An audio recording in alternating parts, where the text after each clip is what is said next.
Hello everyone. Hello. Come on in. Welcome. It's lovely to see you all. I hope you are all doing wonderfully. This absolutely darling of a morning. Here we are. Do. Meow. What is everyone meowing for? Meow. Well, meow to you too. Meowdy, as it were. Now I have my morning coffee with me. I hope you're all here ready for our little coffee date. Meow. Hello. Good morning. Zanny, it's my fault. Well, I'm sure you had a good reason for it. Trust me. Usually that's how it goes. Meow. I'm going to have you in the back as I get ready for work. Perfect. Let me be the background track to your morning, your wake-up routine, and who knows, if this goes well, this could be a regular rendezvous for you, me, and the deep blue sea, baby. I love your voice so much. Well, believe it or not, I was born with it. It's quite natural. Hi, Zanny. I found some bad news about one of my other Oshis. Oh, well, I am so sorry to hear about that. Come in, console yourself. I have my coffee. I hope you all have your drinks. Do you all have your drinks? I hope you do.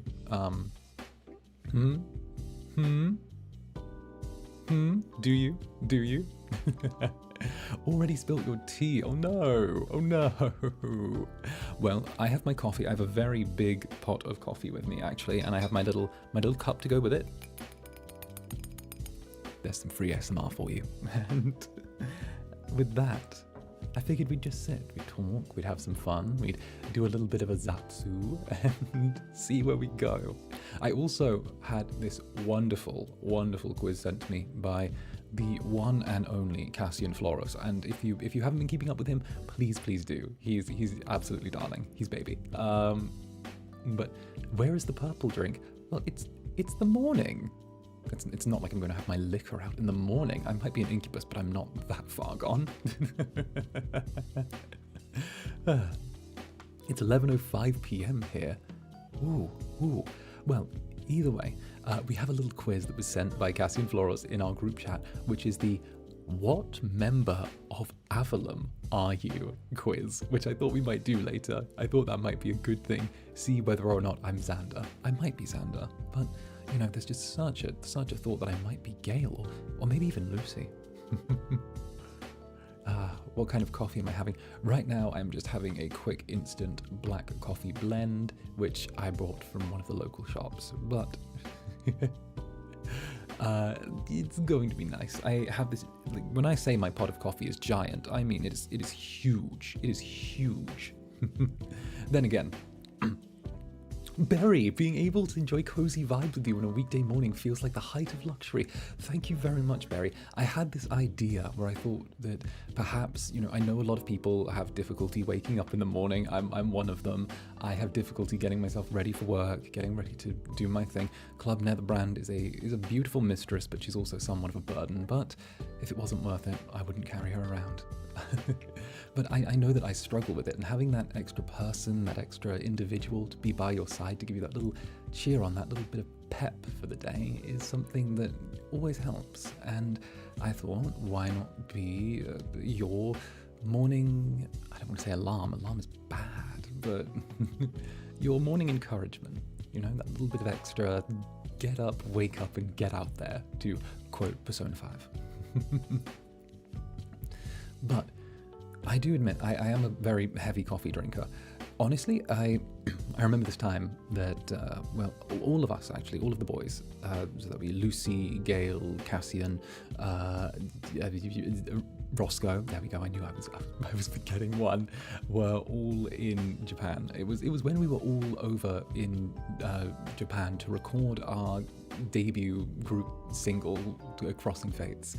We'd had the maddest of weeks. It was absolute insanity. I mean, we were waking up at these insanely early hours. None of us had adjusted our sleep schedules for Japan, and I gotta go. See you later. But I'd turned around and I'd somehow managed to be so wired. I was up half the night, awake in the evening, up going. The time I would be the most awake was when we were in the recording studio.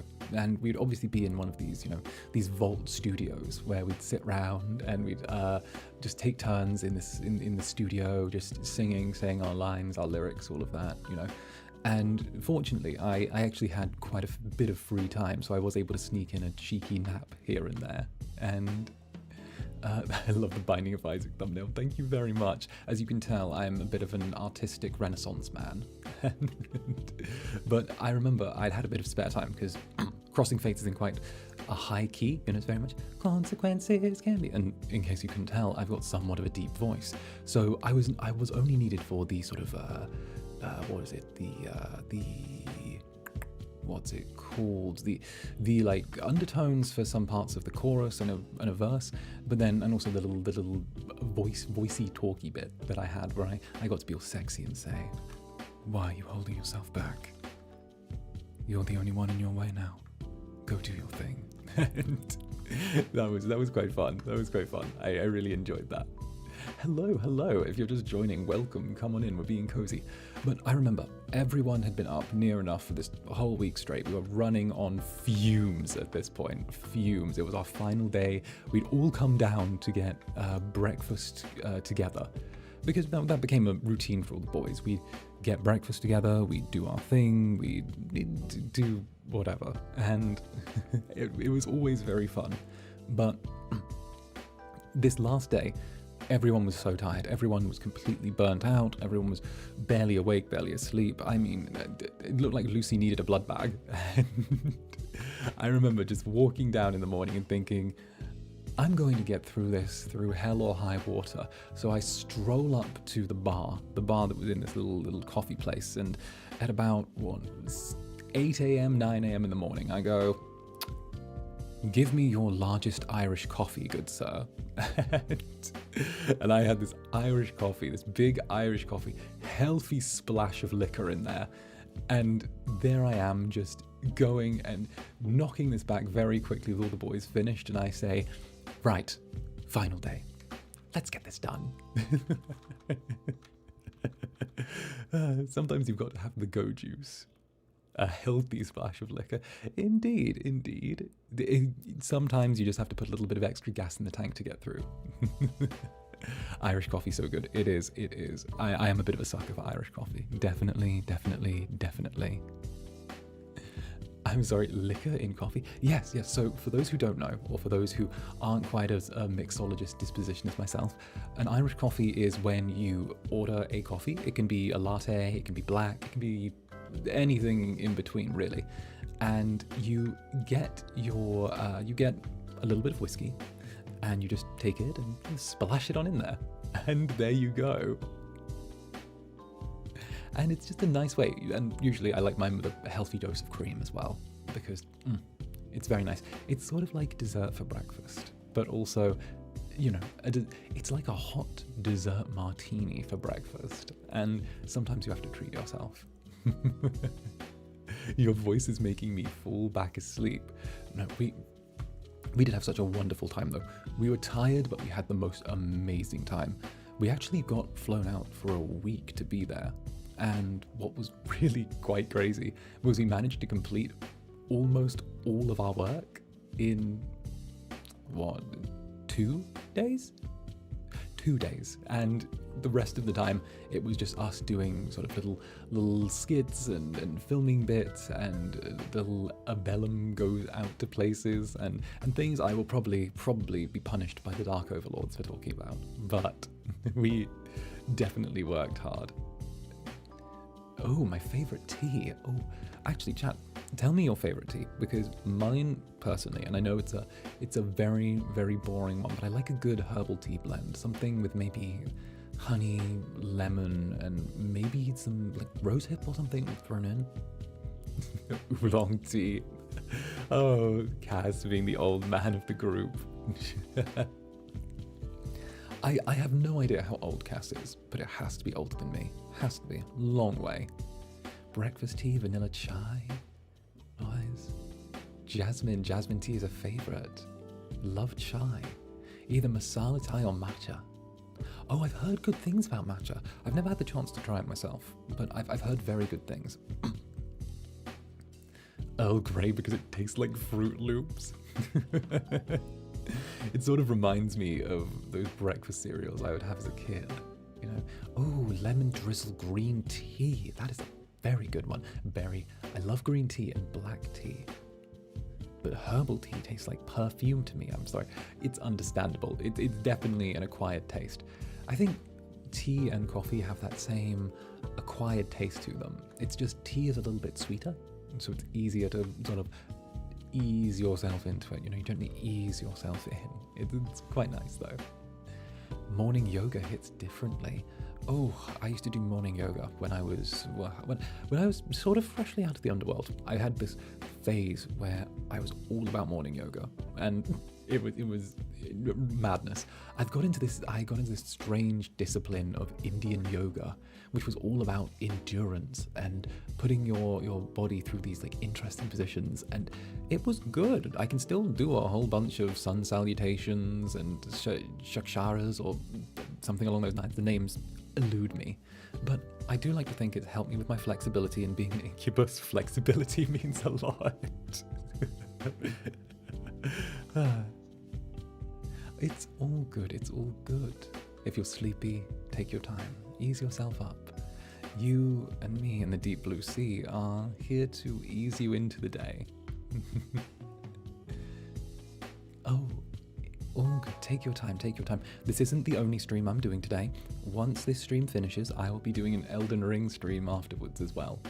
I'm double dipping. I was advised that it might be a lot to double dip, but I'm an ambitious little thing. And what can I say? I really like the idea of, you know, doing a lot. Y'all ever been to puppy yoga? Puppy yoga? Wait, what's puppy yoga? What's puppy yoga? Wait, I think I need to find out what this is. One second. Puppy yoga. Oh! No.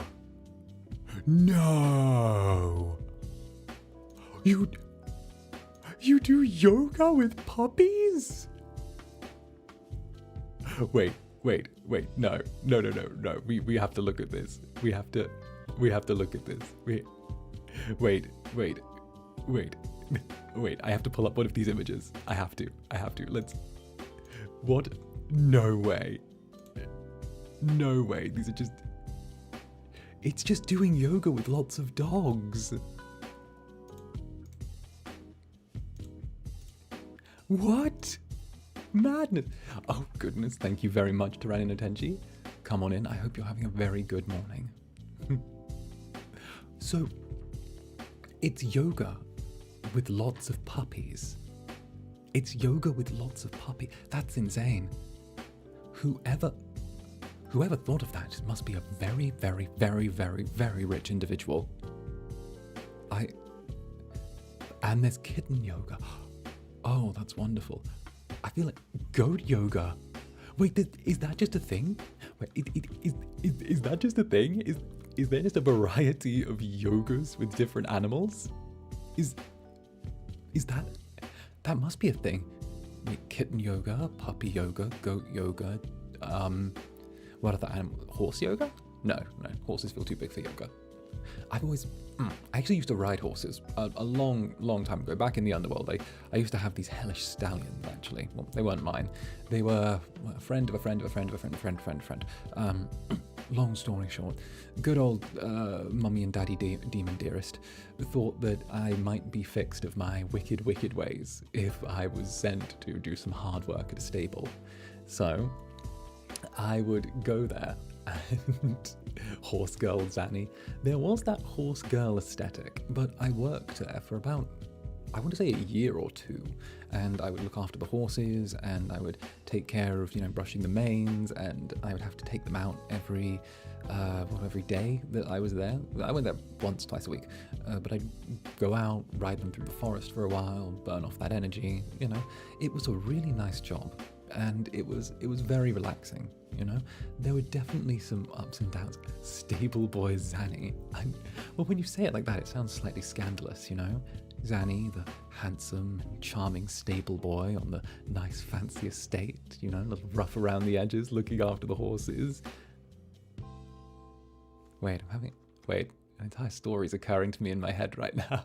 No, let's not go there. Let's not go there. I like horses from afar. Giving romance. Did I have a horse girl era?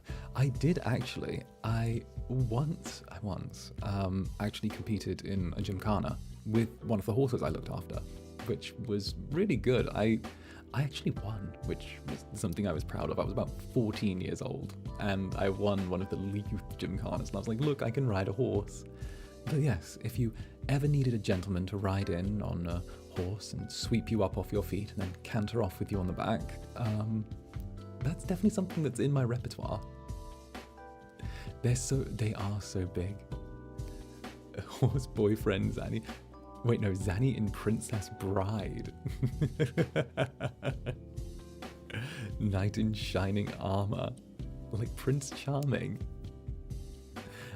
I don't think I'm quite a Prince Charming. You know, the horns and the wing and everything in between sort of gives that a bit of it removes me from that sort of thing.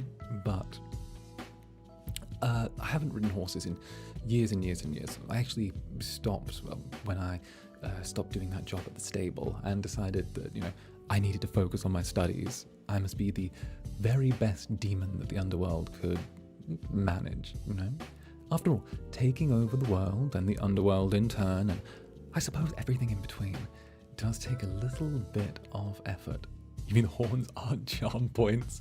True, I suppose that depends. I've seen some people call me a beetle.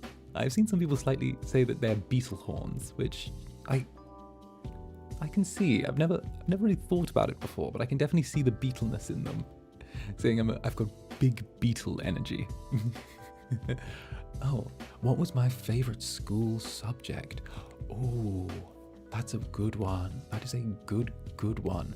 Well, first of all, what's all of yours? Because I need to know. I need to know what my patrons, what my lovely dates for the morning have as their favorite subjects. I feel like your favorite school subject can say a lot about you. I loved drama. In case you couldn't tell, I'm very dramatic. I'm very dramatic. And I was such a theatre nerd. It was actually the only class I got a perfect A star in. And well, I suppose it would be finished with distinction, depending. But absolute perfection. I loved it. It was something where, you know, sit down and tell me about Chekhov's The Cherry Orchard, talk about Three Sisters. Oh, writing or drama, lunch, English, theatre, the arts. Yes, I did the arts. I did theatre for a while. I did some things. Polish and art. Polish and art. Polish and art. I was like, Polish and art? Polish and art. No. Oh, did someone get into law school? Congratulations on getting into law school. Huge congratulations on getting into law school. One heck of an achievement. Congratulations. Well, I hope the next few years are productive and really go far to helping you achieve your legal dreams. Art and English. So English wasn't my first language. I always find English such an interesting language, you know?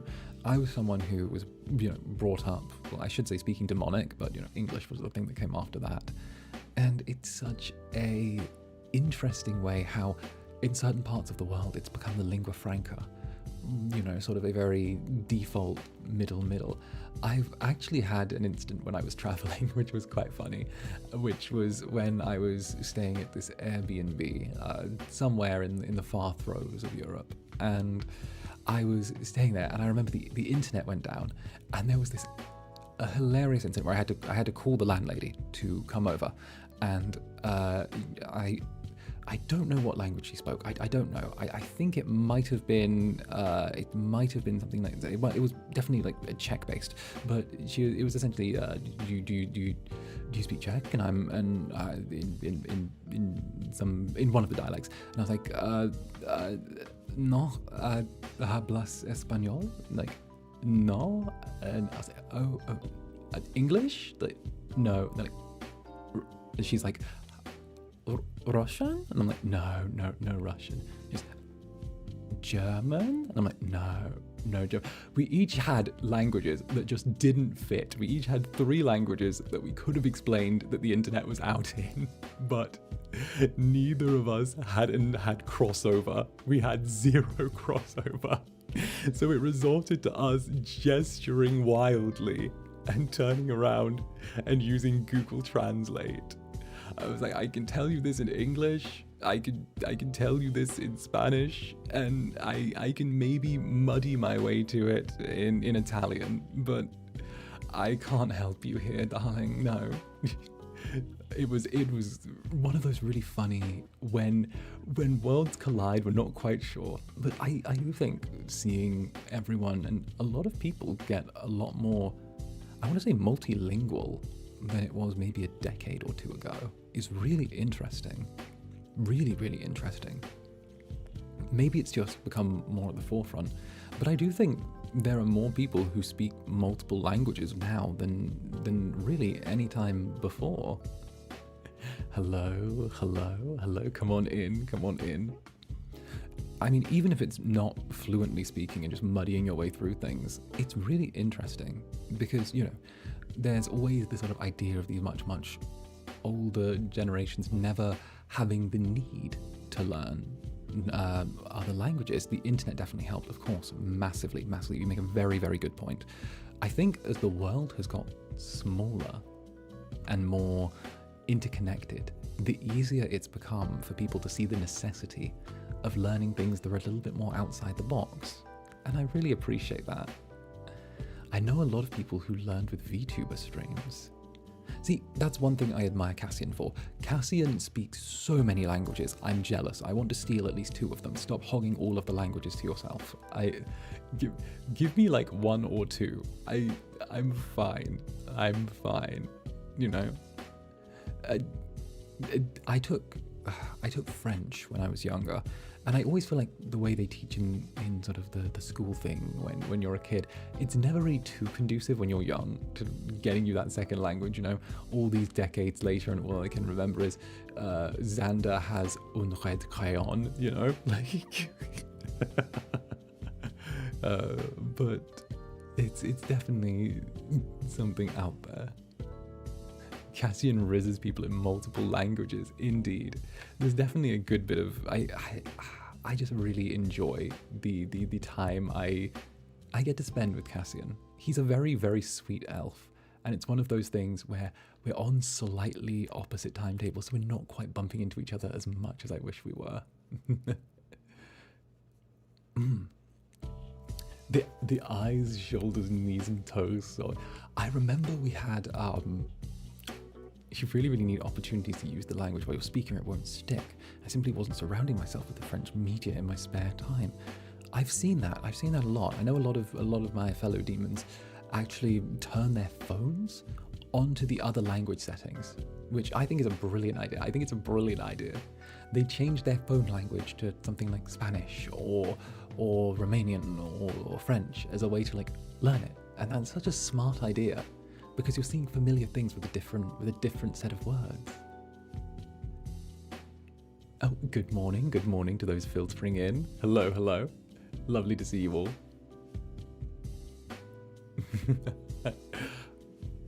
Oh, it's a good idea. It's smart. I did that while learning Korean. Oh, a language learning stream. I can take advantage of my Duolingo. The Duolingo owl has been after my knees for must be at least several dozen months now. I still have the subscription, but the Duolingo owl just hasn't seen me in so long.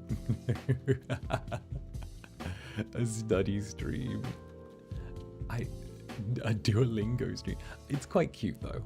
I'm very much a fan of just the Duolingo as a concept. It's sweet. I self-study 21 languages every day. It's a fun workout. Even now I'm studying them. 7th of 21. Goodness, I couldn't do 21 at the same time. I feel like they'd start to blur together for me, you know? They'd all start to have a little blend. I don't actually know how we ended up on this topic. We were talking about Japan and crossing fates and all of the things that were happening. But definitely, I think that a little not Elden Ring, Duolingo. Then again, I suppose some languages the difficulty could be comparable. I definitely think a study stream might be cute at some point. I can learn things. I can't even learn my entire native language. Well, I mean, Elden Ring Freudian slip. I might already be thinking about Elden Ring. I've heard the best way to learn a language is to find a lover who speaks it. Yes. Yes, that's happened. It's very good encouragement. It's very good encouragement. Very good encouragement, and I adore the, I believe it was Assassination Classroom reference right there. I adore that.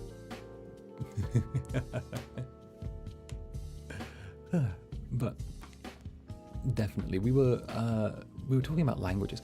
Obviously, when we were in Japan, Cassian was sort of the go-to Japanese guy, because Cassian was on it, and Lucy was definitely on it as well, because Lucy would just need to like pause and just go, okay, what am I saying, really quickly.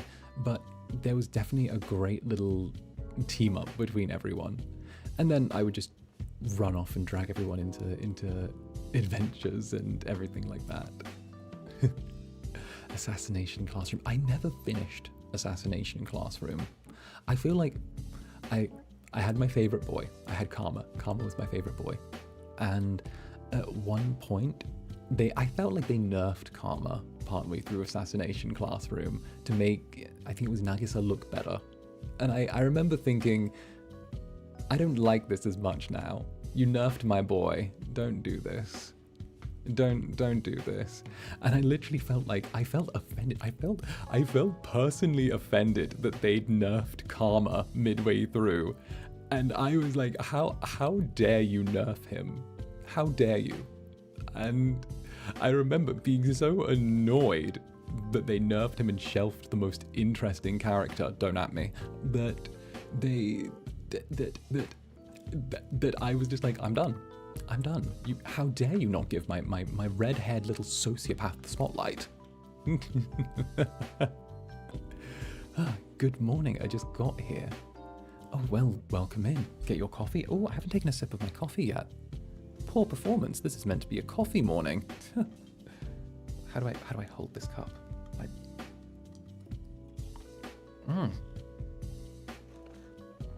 Oh, still absolutely burning hot.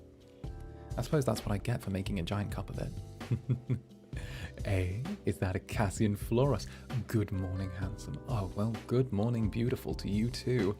If it isn't my favourite elf. We're just having some morning coffee, enjoying ourselves, relaxing as it were. Come on in, Cass. Make sure to stay hydrated. Indeed, hydrate, don't dehydrate. Be a H2Ho. Oh, and that is true. I can say the good news.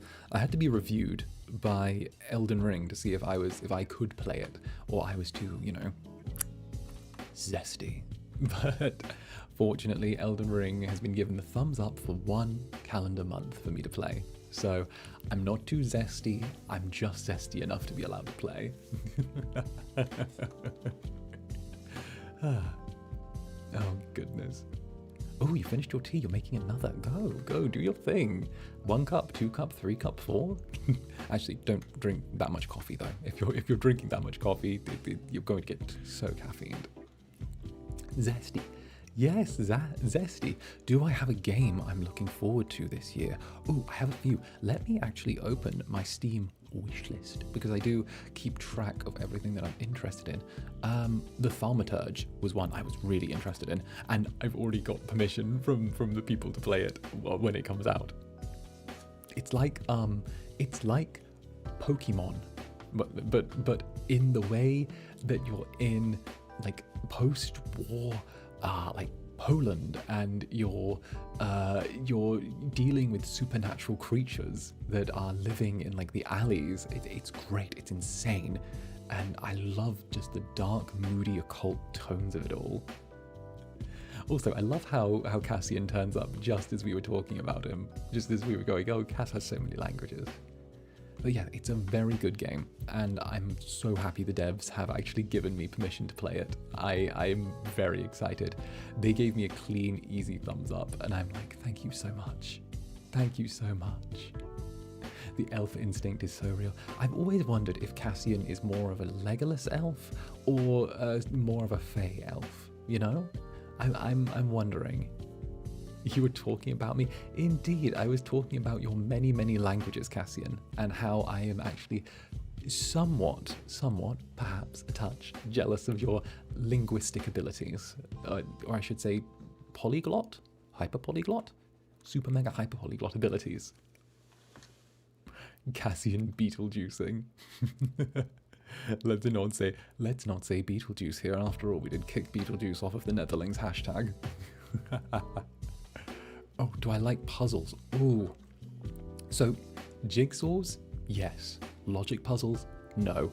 My brain is away with fairies, and it is, I don't know. I don't know whether it's basic logic that's the problem. I don't know if any of you have the same thing, but I cannot do anything logic related. If you turn around and, you know, give me one of those, one of those little stack the brick puzzles, or one of those turn things around, or a riddle, I will turn around and just be like, I don't know. I don't know. I don't know. I can't do an escape room. I'd start breaking things in order to get out. It's true. I feel like I'd try and tunnel out of the escape room with a spoon. I'd be like against the wall. Oh, riddle stream. Riddle stream. I wonder if there are riddles. Could we do some riddles over morning coffee? Wait, let me see this. Let me see this. Let me see if we can. Let's do a couple of them now. Let's do a little Google search. Let's Google really hard riddles with answers. Here we go. Okay. Oh, here we go. Okay, so we're going to do a few riddles. I'm not going to bother opening the little gaming screen because it shows the answers otherwise. Okay. Let's find out what these say, shall we? What is there one of in every corner and two of in every room? What? One of in every corner and two of in every room. What? One of in every corner. Two of in every. What is that? The letter O. The letter. Oh no! No, no, that's not fair. That's not fair. No, that's not fair. I can barely read.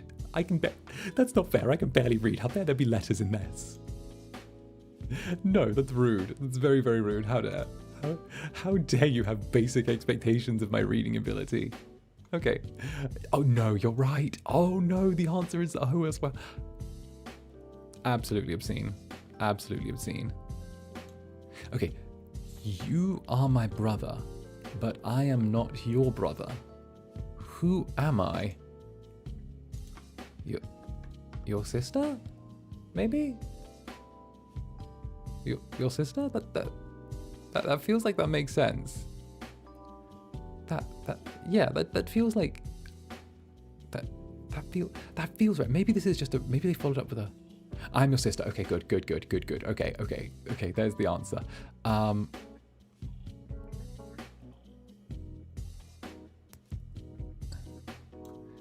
Okay.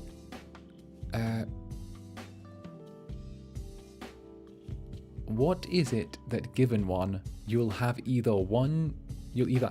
what is it that when given one, you'll have either two or none? What is it when given one, you'll have either two or none?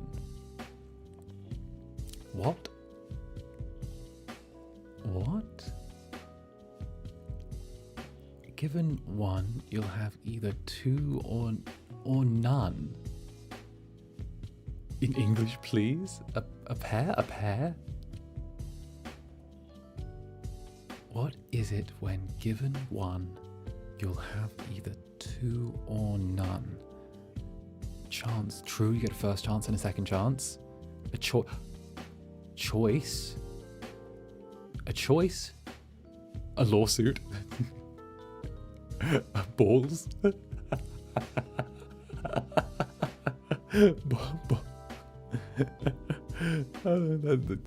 Potentially. I don't know. Choice. Twins. But then you'd have to be given one pair of twins. Let's see. I think I'm erring towards choice. It is. It's a choice. Look at that. Congratulations if you said that. Congratulations. Ooh, I've got my... This is rather fun. Okay, we'll do one more.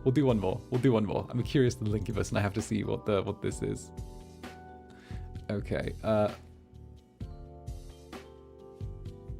I have cities but no houses. I have mountains but no trees. I have water but no fish.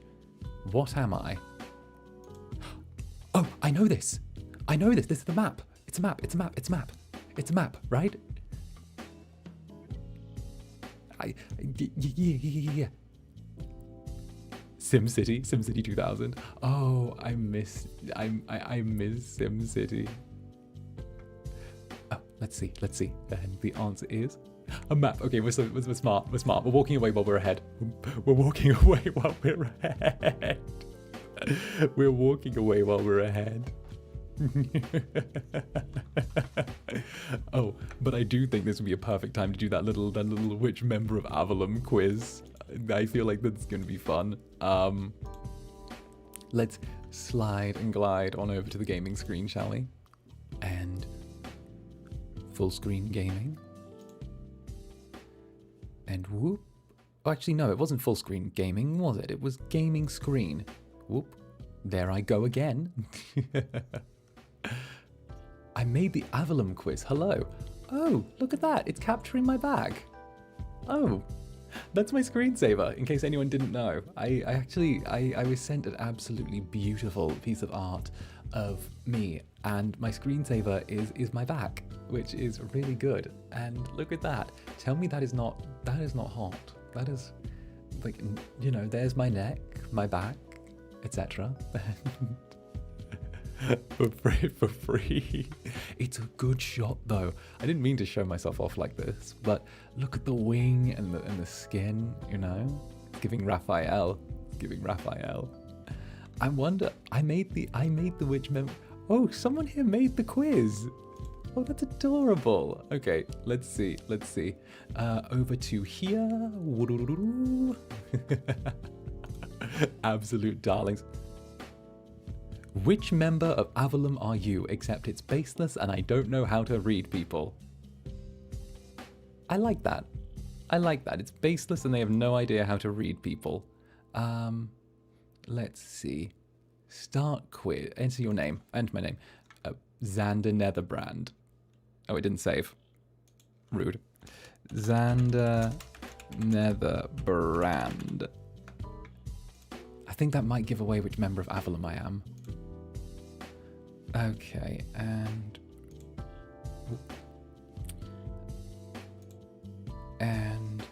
have you taken the Omegaverse quiz? Yes. Have you taken the Omegaverse quiz? Next. Have you, if you had to base your entire life choices, clothes, decor, and personality around one of these, which are you picking? One is rigged, and I don't know. This one's rigged, and I don't know the aesthetics. Ooh, let's see. This, we've got vampire chic here, which is very sweet. We've got theatre stuff here. We've got Shakespeare. I do like theatre, you know. I am a theatre nerd. Cowboys. Oh, adventurer, map, compass. We've got flowers. That has to be Cassian. And then we've got 2000s grunge super pop, which again I quite like. I'm going to choose the theatre. I'm a sucker for theatre. I'm a dramatic little bitch. I always have been though. It's part of my core identity. Gamers, I'm struggling to come up with questions, but we'll find out which is next. Okay. Your friend asks you to buy them pads. How do you respond? Oh, good question. Can you buy me pads? What's the size? Wings or not? Thick or thin? Do you need panty too? Can you buy me pads? Let's play 8-ball. That's Ross coded. That's Ross coded. Fully Ross coded. Can you buy me pads? Yes, I can. Pads are a must. All women in need. So you must ask me to buy them. And yes, I'll buy them for you. So you can have the comfort of using the pads. I would buy them for you so you can use them once I give them to you. It's okay. You got this. I feel like that just that. Excuse me. Can you ads stop it, ads. Stop it. Shoo.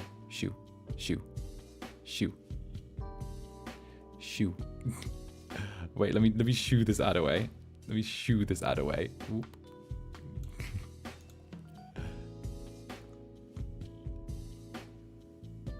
And do.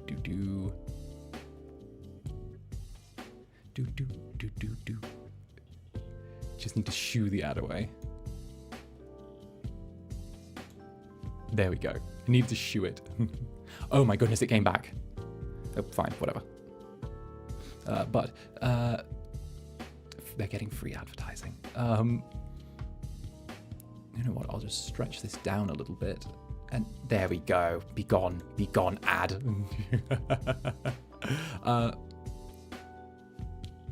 Is this allowed? Yes, it's on the internet, no copyright, nothing like that. Totally fine.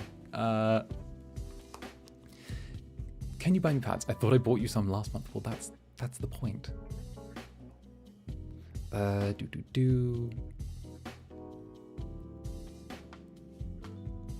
Windows 11 sponsor. Never. Can you buy me pads? What's that? Can you buy me pads? Oh, baby. I mean, yes. Do you crave anything? Chocolates, yogurts, chips, maybe yogurts. I'll buy you yogurts. That's me. I can call myself out. Oh, hi. But yeah, no, I can call myself out. I'm like, yes, do you need anything else? Yogurts, chips? Do you need something sweet? Do you want something sweet but not too high in calories? Do you need something like that? I can sort you out with that. I can carve fruit into really pretty shapes if you need it. I can go home. What I'll do is I'll get a little knife. I'll carve fruit into shapes. I can carve a strawberry into a rose if you need it. And I can also carve an orange into the shape of a butterfly landing on it. Yes, no, but the other ones are, I bought you pads. Thank you. Can you buy me pads? Absolutely. Need anything else? Can you buy me pads? I've got $2 with me. Can you buy me pads? I hate how big corporations can capitalize on biological processes, financial gain. Of course. What else? What size? You know, this one. I'm like, I need this. I don't like these questions, but F it. Which of these songs from my neurodivergent brain scratches playlist do you like the most? I'm basing it off of vibe/lore and not if they listen to it, by the way. Heat Above by 𝓂𝓸𝓾𝓻 Van Fleet. Go, Fighting Action Power, Area 11, Werewolf, Motionless in White, oh, good one, Summer Song, Unnamed, and Bermuda Triangle, Bay.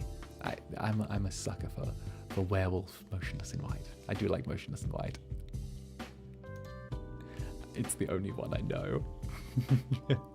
I'm still getting down. I know that Lucy mentions Unnamed a fair bit. It's one of his core memories. Which word sounds the silliest? Well, you're about to hear me say all of them, so let's find out. Whippersnapper, cattywampus, bumbershoot, bumfuzzle, or earth.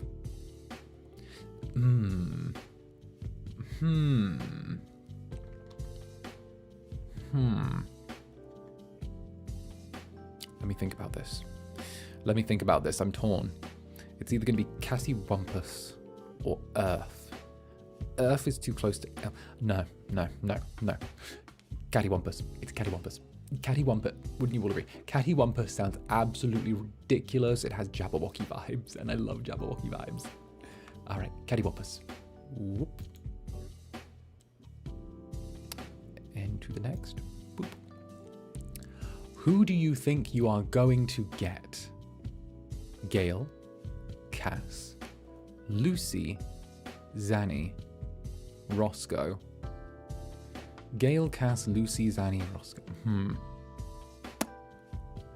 I think I'm probably going to get Zanny. Call it a mad hunch, but I think I'm going to get Zanny. Maybe. Pick someone from the server right now and ask them who you're most like. Chat, who do you think I'm most like? Do you think I'm most like Gale, Cass, Lucy, Zanny, or Roscoe? I want to be a Lucy. I want Lucy, but I'm going to get Roscoe. No Pip choice. No Pip choice. Ooh, we've got to fix that. We've got to fix that. Who's Zanny? Who's Zanny? Let's go. Let's go. I think I'm a Zanny. And I want 10 questions and we're only on 9. So, who is your Oshi? Picking that person won't give you that person. I assigned them at random. So I told you it was a baseless game. Oh, so picking any one of these acts as like a question or like an answer for another. Who is my Oshi? Well, my Oshi is very, very clearly Gale. Love Gale. Gale's my Oshi. And I'm not saying that just because we game together. Now question 10. Put whatever you want in here. I'm literally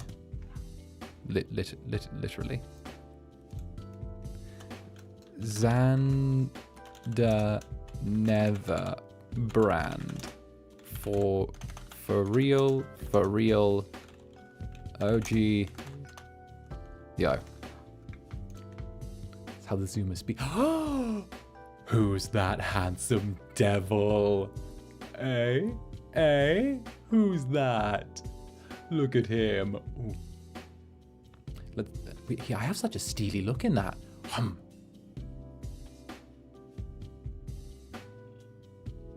I don't even smile. Why do I not smile? I should smile more. Look at that. Insane. And hello, homosexual. You're so chill. You're so chill, we should hang out. You tread the very thin line between say so and unsay so. And honestly, me too. You're such a nerd, and we love that here. You also have some trauma you should probably unpack. But will you? Who knows? Same bestie, same. Oh, well, isn't that adorable? Although I look so serious in that shot. It's like looking in a mirror. Although read to absolute filth on that description. Absolute filth. All right, back to the old Zatsudan. Whoop. There we go. Wonderful, wonderful. But yes, I'm surprised they got ads on that. I had my VPN on, so it should be saying I'm somewhere else, which is why everything was in weird things. But here we are again. Yippee. Yippee. Did you like the quiz? I did. It's kind of wacky. I do like those kind of quizzes. I mean, the fact that I did the Omegaverse quiz on my 2.0 was something that was really fun. I adored the Omegaverse quiz. Hello, literally Zander Netherbrand for real on audio. Good morning, Kristen Walker. Hello to those just joining. I hope you're enjoying our little morning coffees with Zanny. Me when. No, I really do enjoy. I did the Omegaverse quiz. Yes, I did. I did the Omegaverse quiz. Apparently, I'm an aggressive Omega. So who knows? I'll find an alpha and just grab them. I just aggressively. You answered 5 out of 10 questions that would have given you that result. I'm proud of you. You finished your crochet octopus. Congratulations. Have you taken the MBTI test? Oh, yes. I have. Should have jump scare. Let's see. Who is the Omega's rise up? Zanny, can you look at your NSFW tag? I will glance. I will not show what's in the tag on stream, but you could all hear my reaction. You can all hear my immediate reaction. Let's have a little glance. Nether bliss. I need to put the little ##Reno. I know the page doesn't exist. Why am I getting PewDiePie? Nether bliss. And then we'll go with the latest and go with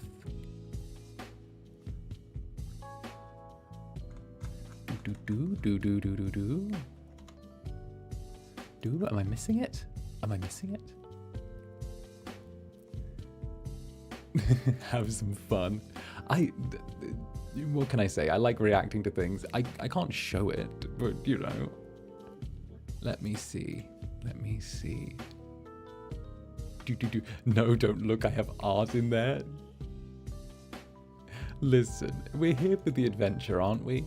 Never hurts. Media, here we are. Oh!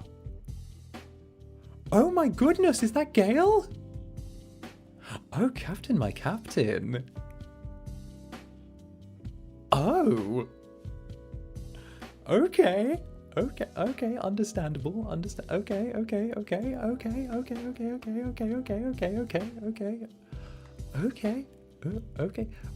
The spice isn't too spicy. It's a reasonable amount of spice. It's like a little bit of wholesome. It's a little bit of wholesome. It's a little bit there. It's a little bit there. Oh, it's my first thing with Gale. It's cute. I saw that I had one with Roscoe the other day, and I was like, ooh.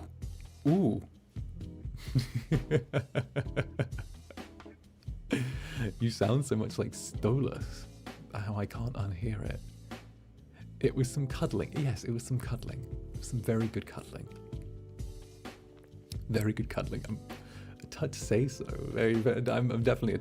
I don't care. I can't ever tell if I'm say so or unsay so. Honestly, I was taught the term by the other boys, and I've decided now that I wish to completely eviscerate the lines between it. Stolas from where? Say so-and. Oh, definitely. Oh, there's the random Shoto jump scare. How spicy. Indeed. I will admit, there is definitely... I weirdly like seeing the spice. I can't even deny that. I can't deny my own bad behavior. You're Zanny, there isn't say-so with you. I need to sleep right now, but do you have any book recommendations? Really good book recommendation. Dragon Age Stolas. Oh, Dragon Age Stolas. I want to destroy the Fade and let chaos back into the world. But no, the absolute favorite book recommendation. It depends what you're into. If you're into fantasy and sort of high fantasy, anything in the Reclamation Cycle by Peter V. Brett, brilliant. If you're into sort of crime novels, Last of the Good Guys by John Carbone is a very good book. And of course, if you are into the classics, I actually just finished reading The Godfather a few months back. And, you know, if you're into if you're into the sort of romancy sort of stuff, I'll have to look at my cabinet, but I have recommendations for those. Zanny's somehow unsay-so yet wholesome at the same time. Succubus energy, good taste. That's something is it just me, or he sounds cute? I try to be reasonably cute, just to keep everyone engaged and bopping and popping and all of that, which is very nice. Black Tongue Thief by Christopher Buhlman. Interesting. I always feel like such a Philistine that I love reading fantasy and I love books, but I've never read Game of Thrones.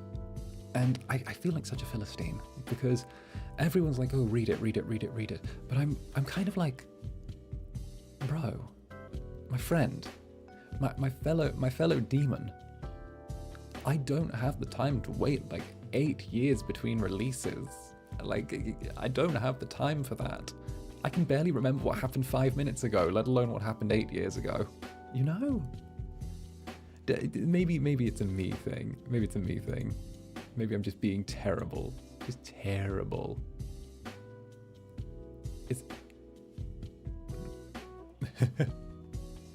Save the immortal being. Save the immortal being. Mayhap. I mean, sometimes immortal beings are in need of saving. Which, you know, I've been known to stumble from place to place and do my thing, I suppose. But yes. Oh, that was apparently a little notification. Bing bong. Love that. I don't sound like a baby girl. I mean, maybe not. Wait, I can't actually be sure if...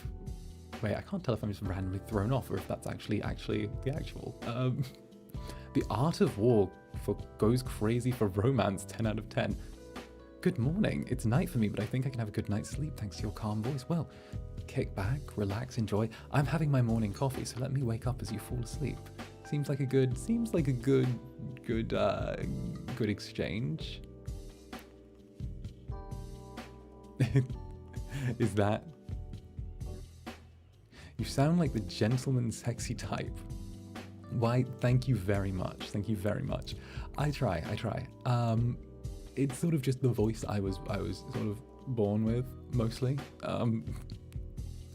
What's a good breakfast with coffee? Depends. If you're French, sometimes a cigarette and coffee is all you need for breakfast. When I was living in France for a while, that was literally just the standard French breakfast while I was there. Just wake up, have a cigarette and a coffee, and you're ready to go for the day. And that happened so much while I was there. So much. It was like maybe a croissant if they're feeling especially adventurous when I was there. But it was literally cigarette, coffee, adventurous. Ooh, I'm currently reading Eragon. Oh, that's a long time back. Oh, I was a little spawnling when that came out. Oh. Do you sound like a baby girl? I mean, I've been called many things on the internet. Queso mentioned. The classic French cliche. It's true though. I lived there for a little while, and sometimes the cliches just hit. Obviously, Eragon. It's a wonderful little book. Let's see. It's an oldie. Yes. Zanny is literally the definition of baby girl. I love the way you talk and the fact that you expose fan art on stream, and it's so slay.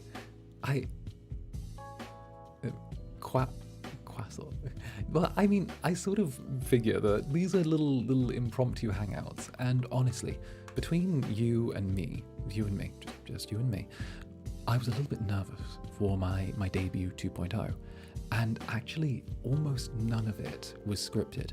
I got told, okay, they're not here.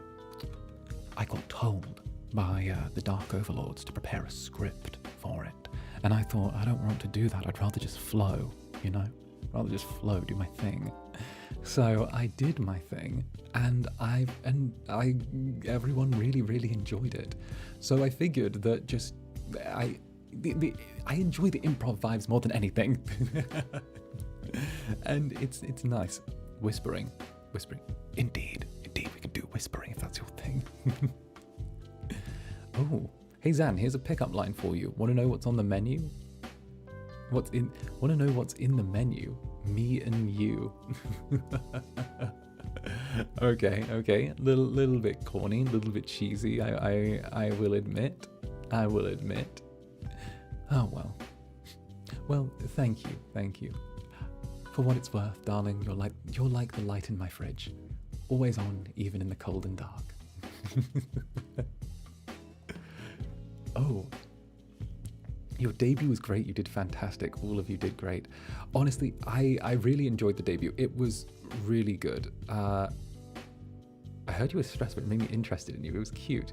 It was interesting. You know, I was trying to figure everything out and, you know, do my thing. It was very cutesy. But all of the other boys, before our big debut, we got together in a call and we started singing karaoke before we went on. And it was up there. It was very up there. I really enjoyed it. Roscoe and I sang karaoke in call. If you ever wanted to hear me belt out, what was it, Mr. Brightside by the Killers, then that was up there. Okay, that line I didn't know. Smooth, Danny, smooth. Improv goes crazy when you do theatre and debating. Who needs a script when you have them skills? Them skills. You had such frantic energy. Debut 2.0 was all about frantic energy. I love frantic energy. I think I just carry a little bit of frantic energy with me, you know? Try and keep things very, very busy but cozy. I don't know how you can have a frantic, cozy stream, but I'm working on it, you know? Mr. Brightside, it's the classic, how do you make a room full of people just to get randomly very turned up? Mr. Brightside. Mr. Brightside. It's all you need. Mr. Brightside is one of my absolute, it's a party song, you know? Improv is truly a good skill to have. It is. The amount of times where just being able to make up random rubbish has got me out of things. Okay, here's one more. If you were a fruit, you'd be a fine apple. Oh, that's sweet. That's sweet. Okay, fine apple. Mr. Brightside is genius, dude. It's a banger. It is a banger. Very much so. I want to do a karaoke night one time. I know that I've got a slightly deeper voice than most people who, you know, do those sorts of karaoke nights and stuff like that. And it's always been something where I've always found myself that I don't find my voice, because of the pitch and intonation, as much of a hit when it comes to singing, because I always have to go a little bit deeper down on the register, which is fine, you know. But at the same time, I do love just karaoke nights. I haven't told this story. All of the boys and I went to karaoke while we were in Japan together with an old mutual friend that we all knew. And it was great. It was great. We all just turned around, and one night we realized, you know, if we're in Japan, we're in, you know, Tokyo, we have to do karaoke. We have to. So we went to one of these actual karaoke places, the ones with the soundproofed rooms, and, you know, the ones that are turning around and have like the high turnover of people. And it's so good. We all just bundled in the booth, we ordered drinks, we did our little songs, and it was good. It definitely was one of those fun little moments where there was that tiny little bit of I want to say the sort of gap moe between the boys and I, which, you know, there are these very funny little moments where, because we all have such different backgrounds, but some of them are very similar in interests, that we kind of just have these strange lost in translation moments, which I love. And tags, so don't try and sneak the Yu-Gi-Oh story. I said the Yu-Gi-Oh story comes on Friday, okay? Friday night drinks is when we're getting the Yu-Gi-Oh story, because trust me, I need a couple of drinks in me before I tell the story of how my first kiss was because of Yu-Gi-Oh. That's an interesting one. But we were going to karaoke, and it was absolutely incredible. It was really fun. But we had this moment where we realized that I don't know any Japanese songs really. I mean, I know the obvious ones, but as soon as you go off the beaten path, suddenly I don't know them. And all the other boys, they're like, oh yeah, we know this one. We know this one. We know this one. And I'm like, okay. Do you guys like that song by Halsey? And there's such a moment where, you know, there's the huge gap between one thing and another, but they have no idea about the sort of poppy, boppy, SoundCloudy stuff that I'm into, and I have very little idea about the more Japanese sort of idol culture stuff that they're very into. And it was very, very funny. It was very, very funny. Because it was just so cute, you know? No, that wasn't how I chipped my tooth. No. I chipped my tooth a few years ago. That was my own.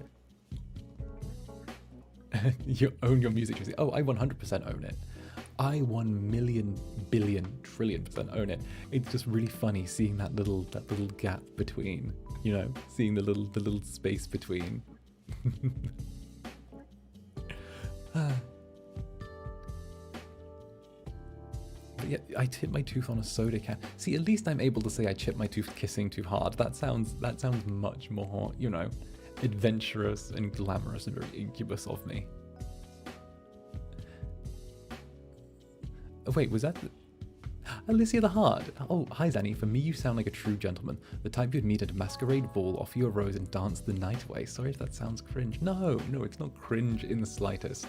No, it's a thing where, you know, goodbye Shoto, where, you know, I guess it's the whole thing where classics are classics for a reason. And the reason things have held up and sustained for as long as they have and become such cultural staples, like, you know, the idea of the masquerade ball and falling in love and, you know, the whole appear, disappear, the romance of it all, is because of the fact that there's so much that, you know, there's actual, I dare say there's actual, you know, staying power to it.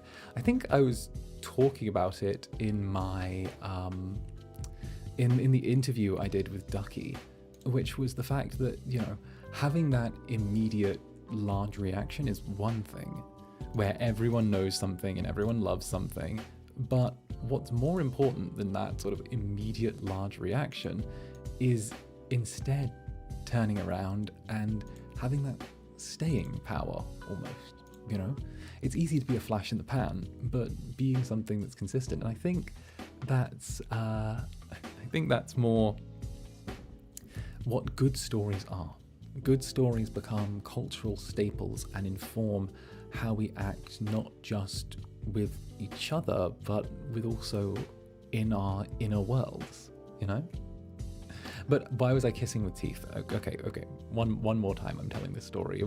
It was in, I actually mentioned it during the quiz, but I can actually say I had just met another Incubus, and, you know, I had spent a little bit of time with the Succubus beforehand, and things had sort of gone over, and there was a lot of passion between the two of us, and both of us wanted to be the individual in charge of the relationship.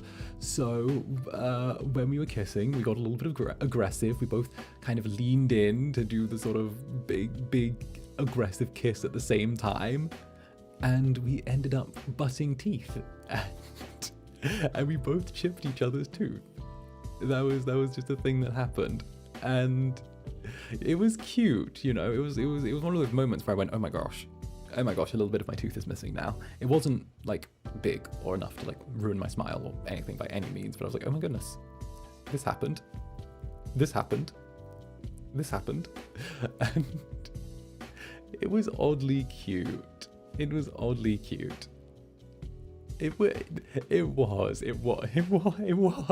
Trust me. It was oddly cute. Okay,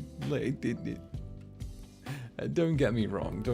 It was a long time in the past now, like long times ago, and I have become more than a freewheeling, gone with the wind Incubus ever since. But, you know, I still have that little chipped tooth, and it's still something where I'm like, yeah, I'm still as incredible as always, you know? It's a cute story. Better tell your grandkids that story. Did you frame it? It wasn't a very big chip. It was a tiny little chip, but, you know, it's cute. It's very darling. Yow indeed. It makes for a fun story. And, you know, in the end, I think that, how do I put it? In the end, I think that the story matters just as much as the ending. Romeo. Now, Romeo, I am actually going to tell that story on Friday with Friday Night Drinks with Zanny. I'll be posting the link to the stream and setting up the stream after I finish morning coffee with everyone. But it's a wild one. It involved Yu-Gi-Oh! And Mean Kids and... How old are you in middle school? I guess it would be middle school. Or like junior. I don't know. I was like 12, but you know, it was a thing. It was a thing. It was very there.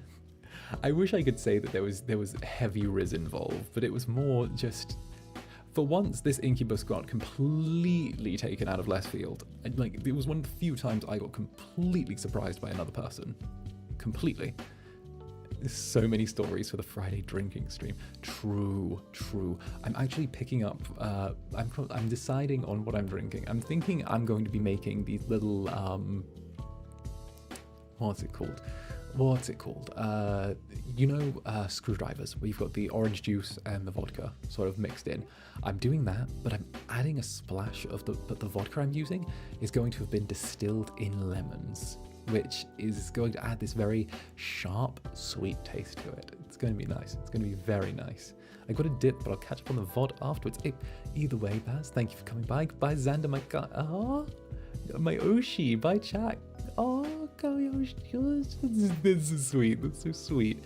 I can't believe that I'm actually like being people's Oshi. Madness. Madness. Why would you do such a thing? Do I prefer apple juice or orange juice? Orange juice by miles. Love orange juice. Adore orange juice. I actually can't buy too much of it because, one, I'd fill the Club Netherbrand fridges up with it, and two, I would drink it all in the space of a day. I treat it like water. There we go, a little sippy sip. So nice to listen to you while drinking my morning tea. It's so nice to have you here while drinking my morning coffee. Pomegranate juice. I like pomegranate juice. Cranberry juice. I had this tea a while back actually, which was this sort of what was it? It was dark chocolate and not pomegranate. What did I say? Dark chocolate and cranberry flavored. No, it was coffee. It was dark chocolate and cranberry flavored coffee, and it had such a nice thing. Your voice sounds really good. Thank you very much. Thank you very much. I do enjoy my voice. It's you know, it's buttery, silky smooth, you know. Coffee, do you prefer espresso or pour over? There is no other option. I like espresso, but if you give me like espresso, give me like 5 espressos in a cup, and I'll take that. Have you ever had dark raspberry chocolate? So good. I do like dark raspberry chocolate. Dark raspberry chocolate is very nice. I don't eat chocolate as much as I used to anymore because of the fact that in the past sort of year and a half, this Incubus has gone absolutely mad with working out of the gym. Absolutely mad with working out of the gym. Then again, you know, it takes a lot to keep all of this up, you know, but non-stop. You'll find me there more than you won't find me there. Gym bros for real. What type of tea do you drink? I very rarely drink tea, but when I do, I usually go with a nice Earl Grey or maybe just a regular black tea. Imagine working out. What can I say? This Incubus has to maintain it. There's a certain level of, you know, all of this that has to be maintained. Otherwise, I'm out of a job. I read the... Nana, no. You read the fanfic. No. Actually, just a gym bro. The shame. It's very refreshing. I find that sometimes just taking some time away from working out, whether it's 2 weeks or a month, and then going back actually really helps. It's almost like a hard reset. I'm curious, but do you like K-pop? I've never been heavily into K-pop. I had a small period in 2021, that sort of time, where I turned around and I was hanging out with a lot of friends who were into what was it? Blackpink. So I know sort of their thing as sort of through osmosis of the people I was around, but definitely, it's up there.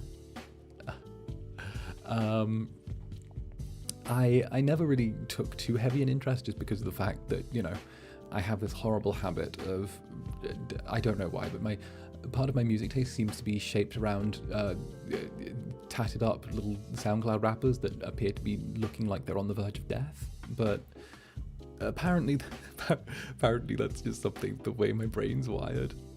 Any music recs? I would say 𝓂𝓸𝓾𝓻 on SoundCloud is incredible right now. He has a new mixtape dropping tomorrow, actually, called Mud 2, which is really interesting. He is really up there with his stuff, and I think he's still one of the best unsigned artists on SoundCloud today. It's interesting. He's also someone with the very he's someone with a very unique and progressive style, and I think that with the amount of albums he puts out, definitely worth it. Apart from him, I would say 𝓂𝓸𝓾 is very nice if you like little sweet music.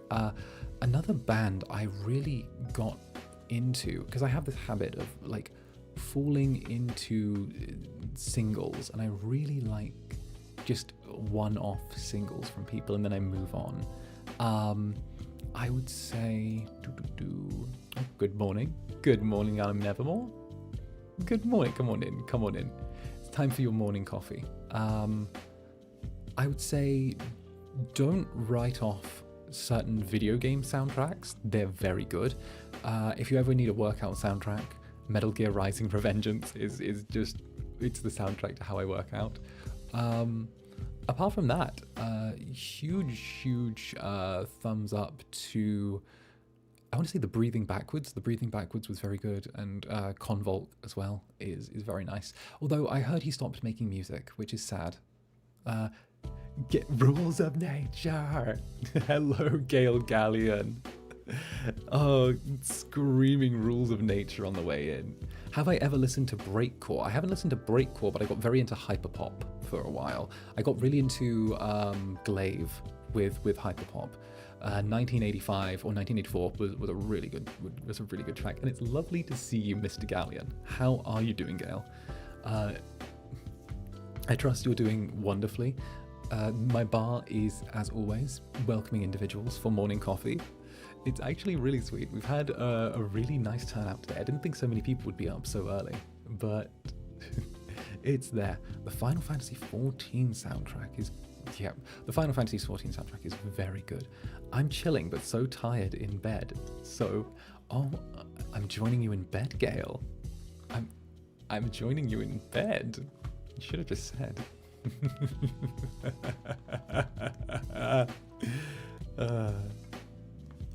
Gail is a mood.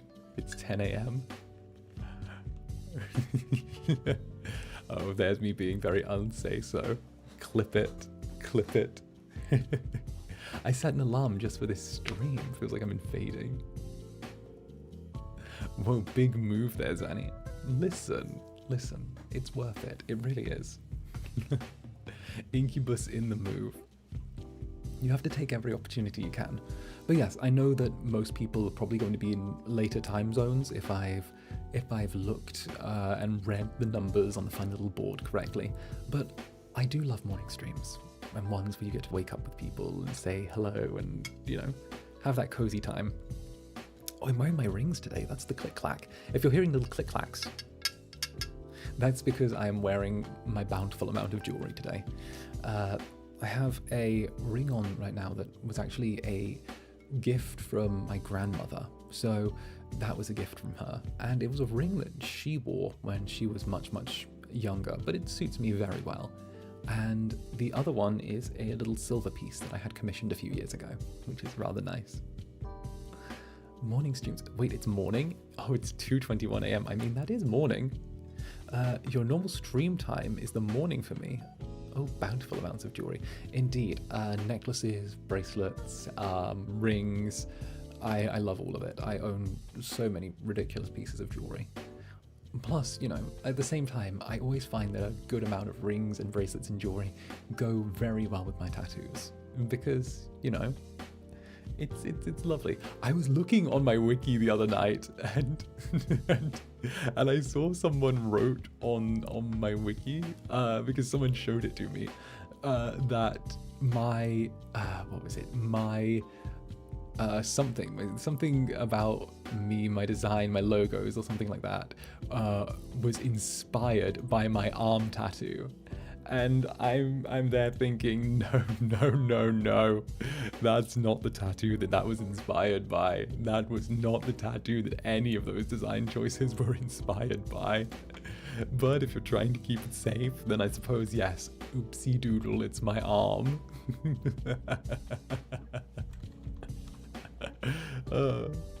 Is there ever such a thing as being whatever the womb tattoo? It's too early for this. It is. Let's ease you back down. Don't worry.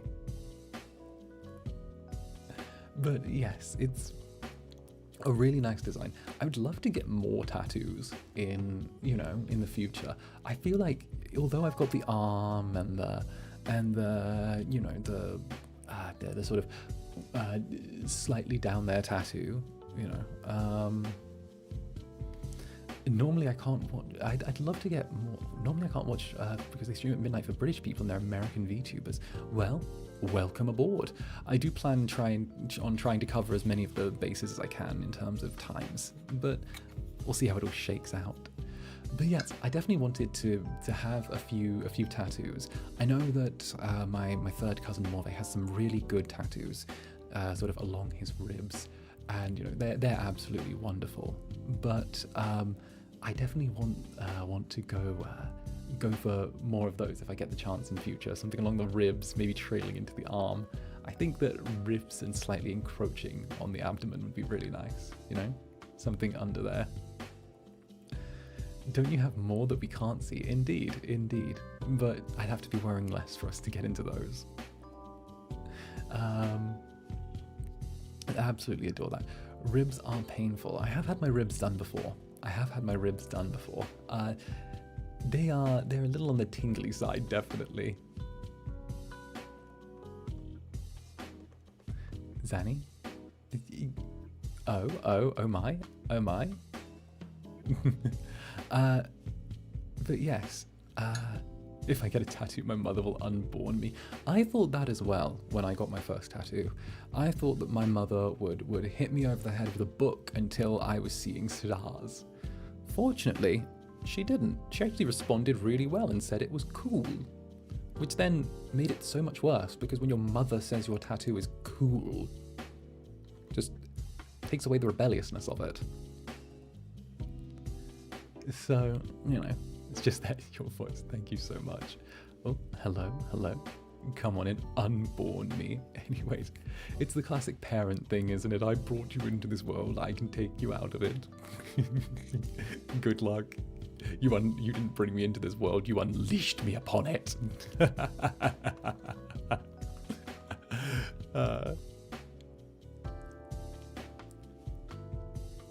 I got my first tattoo at 16 at the kitchen table with my mom. Oh, wow. The text when your mom found out that your Twitter account is enough for me to know that your mom, yes. What can I say? I didn't think that she would actually get Wi-Fi in the underworld. I didn't think that was a thing. I thought that was, all of that. But at the same time, if there's Wi-Fi in the underworld, who knows what we're going to find in the future?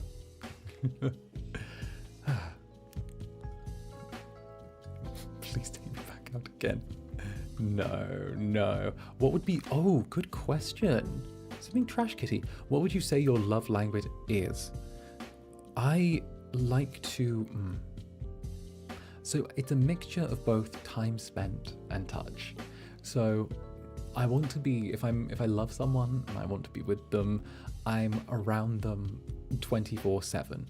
And I I want to be there as much as I can, and I want them to, you know, spend time with me, and I want to spend time with them, and I want to dote on them, but I also want to, you know, it's like, I want to be a barnacle and just wrap myself around them and just be like, you're not going crazy. You're not going. You're not going. You're stuck with me. you're stuck with me. If we're going somewhere, we can go together. Okay? Okay? Don't leave. Don't leave.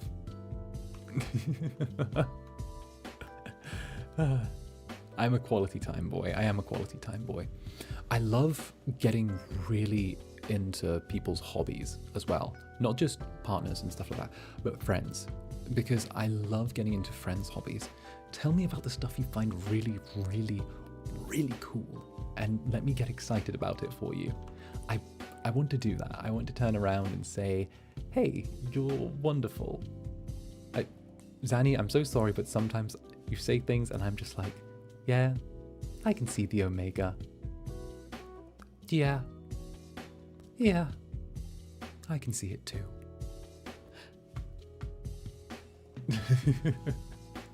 I can see it too, definitely. But I'm an aggressive omega, so I will forcefully love you. I will forcefully wrap myself around you and say that you're not going, and I'm going to comfort you. Oh, you seem like a good listener. I do remember there was a call that I'm sure Gail wouldn't mind me sharing this. There was a call which all of us were in, and it was before debut, and it was Gail, me, and Roscoe and Cassian. And Gail was just saying he had some anxieties before debut, and I remember, hello Gail. Gail was saying he was a little bit. Tell me to shut up if I'm going too far, please. But Gail was saying he had a few little anxieties before debut, and I was like, oh, you know, feel free to tell me about them, you know, like if you need to talk, I'm here, I'm listening. And Gail said, oh no, they're stupid, don't worry about it. And immediately just the little bit of wholesome mode came in, and I was like, Gail, if they're enough to cause you, if whatever's worrying you is enough to cause you to worry, then it's not stupid. And immediately it was just, Roscoe just chimes in and just screams, I wasn't even the target of that and I feel validated. And I'm like, and yes, it's definitely those wholesome moments where we all sort of just hop on each other. Mommy Sandy, stop it.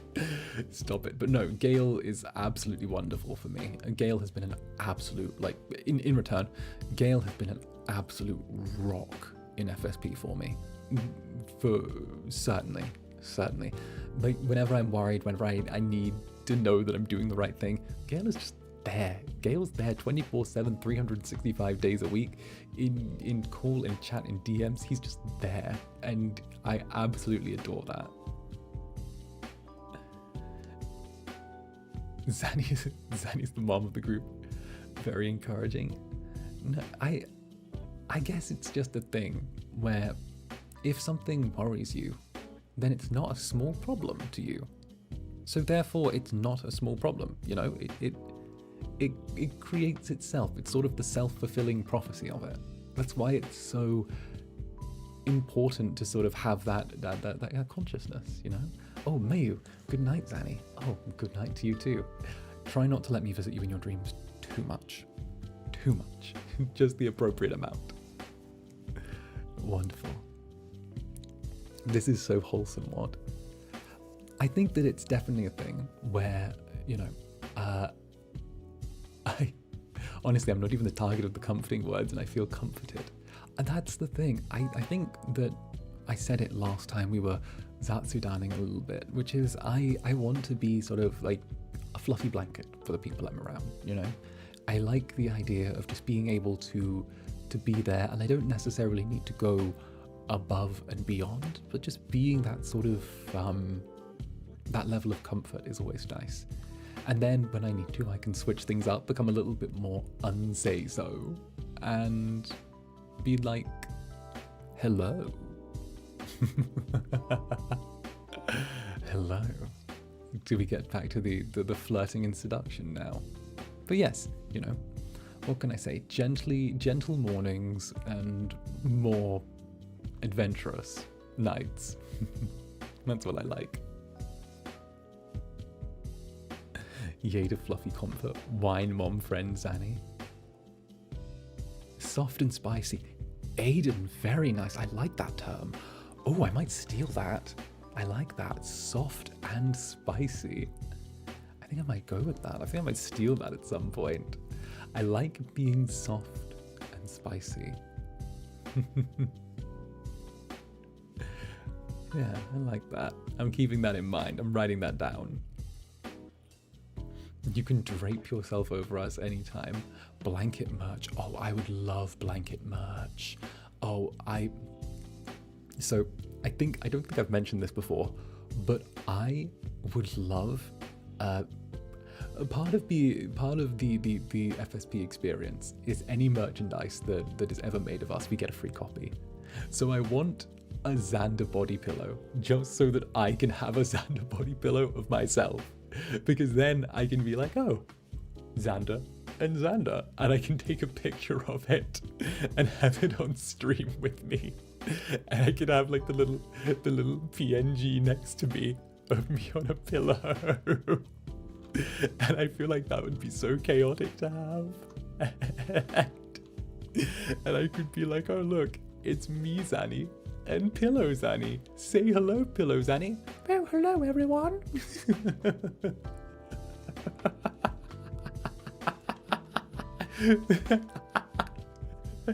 Say hello.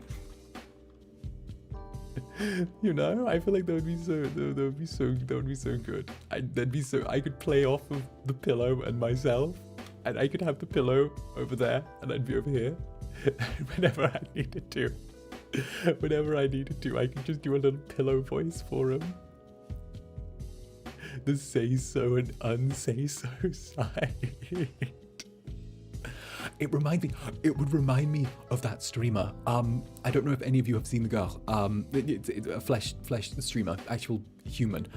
She whenever she like takes a break or goes to the bathroom, she put out a wooden plank on her chair called Planky, and whenever Planky was on the chair, like 50 people would join and watch her break just to look at Planky. And then as soon as she came back, 70 people would leave because Planky would be taken off of the chair. And I feel like that would just be Pillows, Annie, Panny, Zillow. You know, I feel like that would be it. I'd want just something to shove on the screen if I ever needed to take a break and just be like, no, it's Pillows, Annie now. You know. Panny, yes. Waking up to Zanny's voice. Hello, Lucien Lunaris. Have we... One more... If we just have Roscoe stop by in the chat, we'd have collected the whole set. We would have collected the whole set, had the very best that no one ever was. We're catching them all, as it were. That's wonderful. Oh, goodness. Okay, I absolutely adore that. When the pillow speaks, call it pillow talk. I could have the pillow on stream, and we could call it Zanny Pillow Talk streams.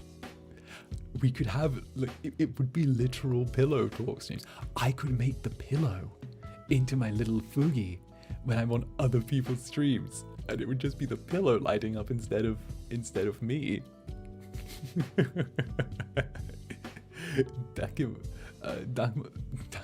Zatsudan. Oh, that would be good. That would be good. Roscoe would most likely be awake in a few hours or so, unless he wakes up early. I don't ever think Roscoe is awake. I think Roscoe's in a constant state of being borderline awake and asleep. He's just sort of there, you know? Just like 2 hours of a Zillow stream. We need a Muppet of the pillow. Oh, I love the Muppets. I love the Muppets. I love them. Kermit is wonderful. I love Kermit. I heard Kermit ended things with Miss Piggy. I'm not sure how I feel about that. I mean, don't get me wrong, the relationship was somewhat terrible around the edges, but still, it's a cultural icon. They were the Brangelina of the sock puppet world. They were truly the Brangelina of the sock puppet world. Oh goodness, the Muppets were my childhood. Did anyone watch the Muppets Christmas Carol? You know, because there'd be the little bit with the mice, and they'd be like, no, what would they be like? No cheeses for the mices. they do that thing, and it would be the Christmas thing, and it was very much it was a classic, you know. And I remember the old VHS tapes of it, and it was up there. My favorite Christmas movie. I remember Mommy Demon Dearest would have us watch the Muppets Christmas Carol on VCS every single year without fail. VCS was gone, or VHS, sorry, not VCS. What is VCS? Oh, no, VHS was gone. It was a thing of the past. It was out of there. VHS, that wasn't a thing anymore. We were long gone from that, and yet we would still have this VHS of the Muppets Christmas Carol that was kept like a holy relic among the lances of my forebearers, the demon horns of the great Zagoth in the Great Hall of Triumph, and we'd have a copy of the Muppets Christmas Carol on VHS.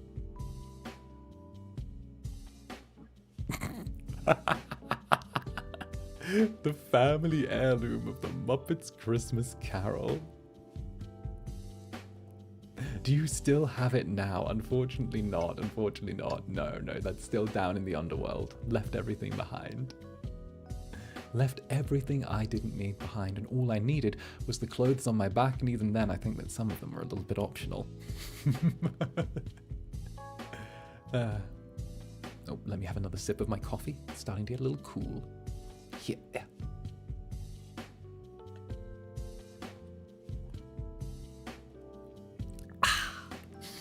Ooh, that sounded really satisfying. That was like a TV commercial.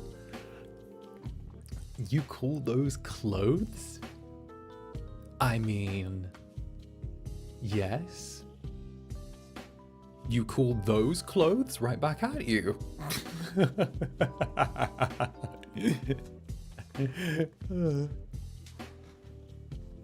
They're very good clothes. They are. If it works, it works. They're barely there. And Zanny for TV commercials with interest.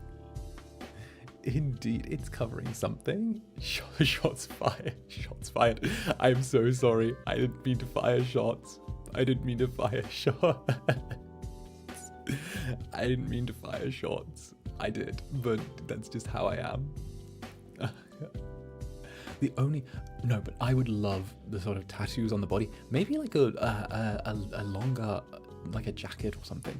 I don't know. I'll have to consult with the demons who have tailored my attire. I do like Lucy's veil though. I'd never wear one myself. Couldn't pull it off. The horns would get caught in the veil. But I would absolutely love it. Zanny, are you having your coffee with the tears of your viewers right now? Because they're going to need some ice. They're going to need some ice. It's fine.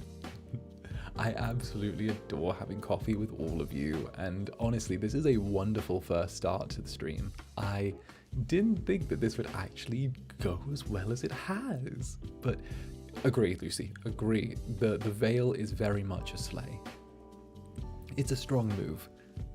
I'm wondering if I can get a maid's dress at some point, you know? I feel like that would be fun for Goofy string. Oh, fishnet gloves would be awesome. Maybe I could...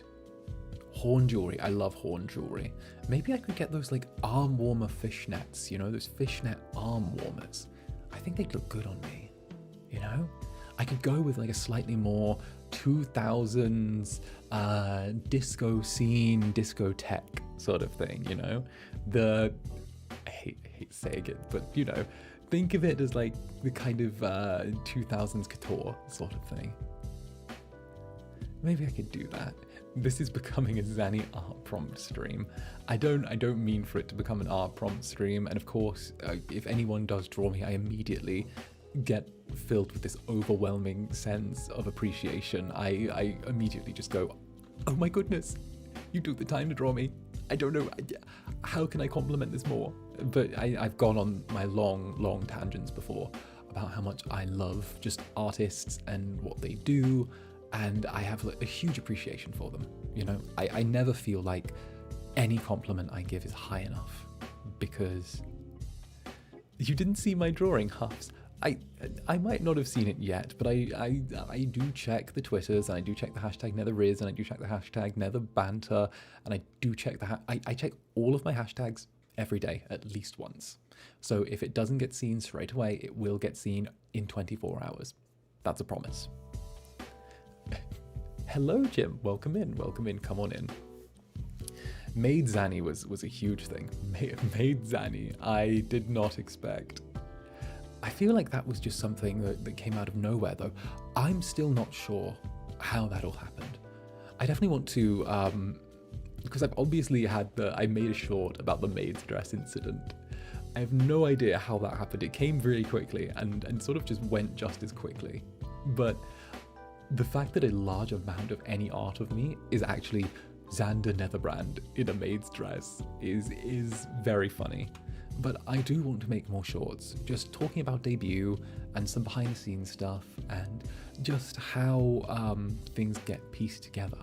Because, you know, I'm a demon, I'm from the underworld. A lot of this experience is very, very new to me. So I feel like having a few shorts that have that perspective and show off the necessary how things come from A to B and how certain things slot together might be really interesting. Oh, I loved how long your stream was yesterday. Perfect amount of time to draw you. Part of the trend of drawing your Oshis in a specific pose. Danny, you're about to become my muse. One more idea and I'll go insane. Wonderful. I love it. Call it crazy in love. It's perfect. Honestly, I love just the feeling that you get when you get a new creative artistic idea. It's good. It's good. I've got to go. My class is starting in 30 minutes. Okay, well, go pay attention in class. Do well. Do wonderful. And I would absolutely, I would cherish if you did well in school today. Seriously, if you had a maid dress with a heart hole in the back or front would fit. I feel like it would need to be in the back for my wing, you know? Listening to Zanny while making pancakes is so relaxing. Well, relax, take it easy. Hello to those just joining, hello. Zanny, maybe for Christmas you can watch Muppet Christmas Carol with us. I don't think I can do watch-alongs. That's one thing I've been told by the Dark Overlords. It's something that I'm not quite allowed to do. But, if I ever manage to get permission from, you know, a creator or one of the people who made the thing, I would happily do a watch-along. I love the little watch-alongs. I love talking to people. I like being in watch-along streams myself. I can't say which ones I'm in because, you know, I feel like I'd stray one side or another, but, you know, I do like them. They're very cute. Movie streams too. Movies. I've not sat down and actually watched a full movie in quite a while. I think the last full movie I watched was...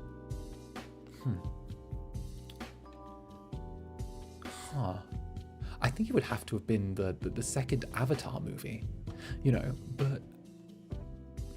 can you watch fan creation / videos so they don't have copyrighted audio? Yes, as long as I get permission from the person who made them for me to react to them and watch them live, then I can. So it might be a thing where, you know, I might ask people if I do a fan content reaction stream that they put potentially in the actual tag or below the tag or in the post, then I'm allowed to watch it on stream or something like that, just to cover this Incubus's tight little ass, you know? I don't want to get myself in trouble. Did I watch Barbie? I didn't watch Barbie, but I do know I'm Knuff. Definitely am Knuff. But no, the last thing I watched was definitely the second Avatar movie, and honestly, I really wish that James Cameron didn't invent the the blue people from Avatar, because I have found myself increasingly distracted ever since their existence. Ever since I discovered ever since I discovered their existence, I've become so distracted by them. I'd be so much more productive. Xanath, I am Xanath.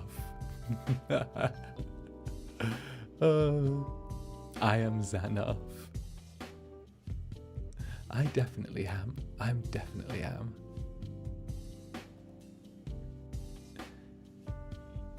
Is it furry to like the blue avatar people?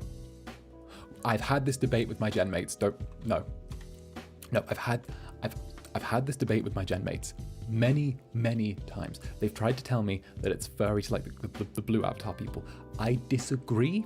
I think that there is a spectrum. I think that they are on the spectrum, but I don't think they're far enough along the spectrum for it to be a thing. Because I would say that the people from Avatar, they're the same area of the spectrum as cat girls. Okay, so if we go from A to B, all right, cat girls, cat boys, dog girls, dog boys, technically they're also on that spectrum, but I would say they're in the same place. Okay, because of the fact that there's the humanoid nature, there's the additional animal features, but there's not so far as it strays into the necessary anthropomorphic area. We've had this conversation. Not that I dislike, any particular one thing or another, but if we're going to make this judgment, okay, we have to make it based on fact and logic and reasonable points of view based upon data and things we can extrapolate with real world evidence, okay?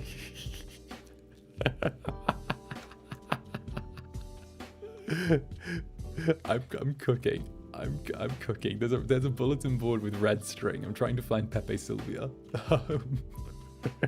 Hello, Dawn. They fall into aliens, don't they? They fall more into aliens, and therefore, they fall more into aliens, and therefore they would fall more into monsters, wouldn't they? Favorite Japanese fashion styles. So when I was in Harajuku while I was in Japan, they have a bunch of secret shops under Harajuku. It's crazy. I didn't think this was a real thing, but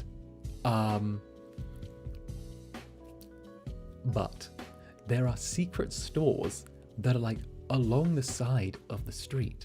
So you have the sort of main road here, and then you have the shops this side and the shops this side. But if you go and like stick to the corner of the street, the very corner, and you sort of go along, where you would find, they have these little stairs downwards that are so easy to miss. They look like kind of just steps to a building's basement. And you go down them, and there's entire like little mini 3-4 shop malls under the buildings and like under the street.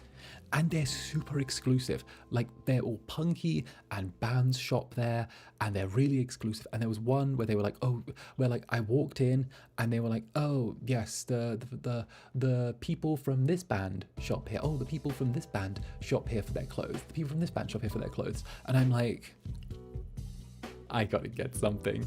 This Incubus has to get something. I can't not. So I had a little look around, and of course, the prices reflect the customer base. But, at the end of it, I ended up going back up the stairs slightly and a little bit to the left. And I got this wonderful, big, white, fluffy hoodie with these embroidered words and stitches on it, and it's lots of I want to say random words and sunflowers and just the words like rebellion, get jiggy, do live your life, be free, brave new age, stuff like that, but it's really fluffy and big, and it zips up at the front, and I got that for myself, and it was very nice. And I had a little budget for when I was going to buy clothes, and that took all of it. It was wonderful. I will share a picture at some point in the future. I will share a picture. It's definitely very Japanese translated into English and then put on a hoodie, but I love it because it's so fancy. I love how both times you've mentioned going clothes shopping, you've got hoodies. They're just so good. You can wear them with a shirt, you can wear them without a shirt, you can wear them, you know, just on their own. You can wear them with just a vest on. You can wear them to bed if you're of that volition. I rarely wear a hoodie to bed, but I've done it a couple times on cold nights. And it's just, it's so fluffy and nice to the touch. And it was like, it was faux fur as well, the outside of the hoodie, which is good because I didn't want to buy real fur. Again, a dislike, but the faux fur was just so nice, and the best way I can describe it is it kind of looked a little bit like a pure white snow version of that big coat that Macklemore was wearing in Thrift Shop, the old video, you know? But it was wonderful, you know, and I strutted around with that for the rest of the while I was in Japan because it was just nice and it was cold and I had this nice lovely fluffy thing to keep me warm. I need a pet. I definitely need a pet. I think I'd be good with a hellhound or a little Cerberus to keep me company. Either that or I'll just find a human to keep.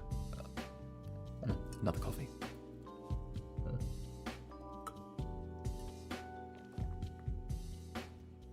There we go. But definitely enjoy Pal World. Are Hellcats a thing? Most certainly they are. They are everywhere. They are wonderful. They are a little bit more aggressive than regular human ones. I didn't know it was possible that human cats could be, you know, well, I didn't think it was possible that Hellcats were the worst version, but turns out they are. The human ones are actually nice compared to it. And Hellcats, they're kind of like knee height, you know, that sort of thing.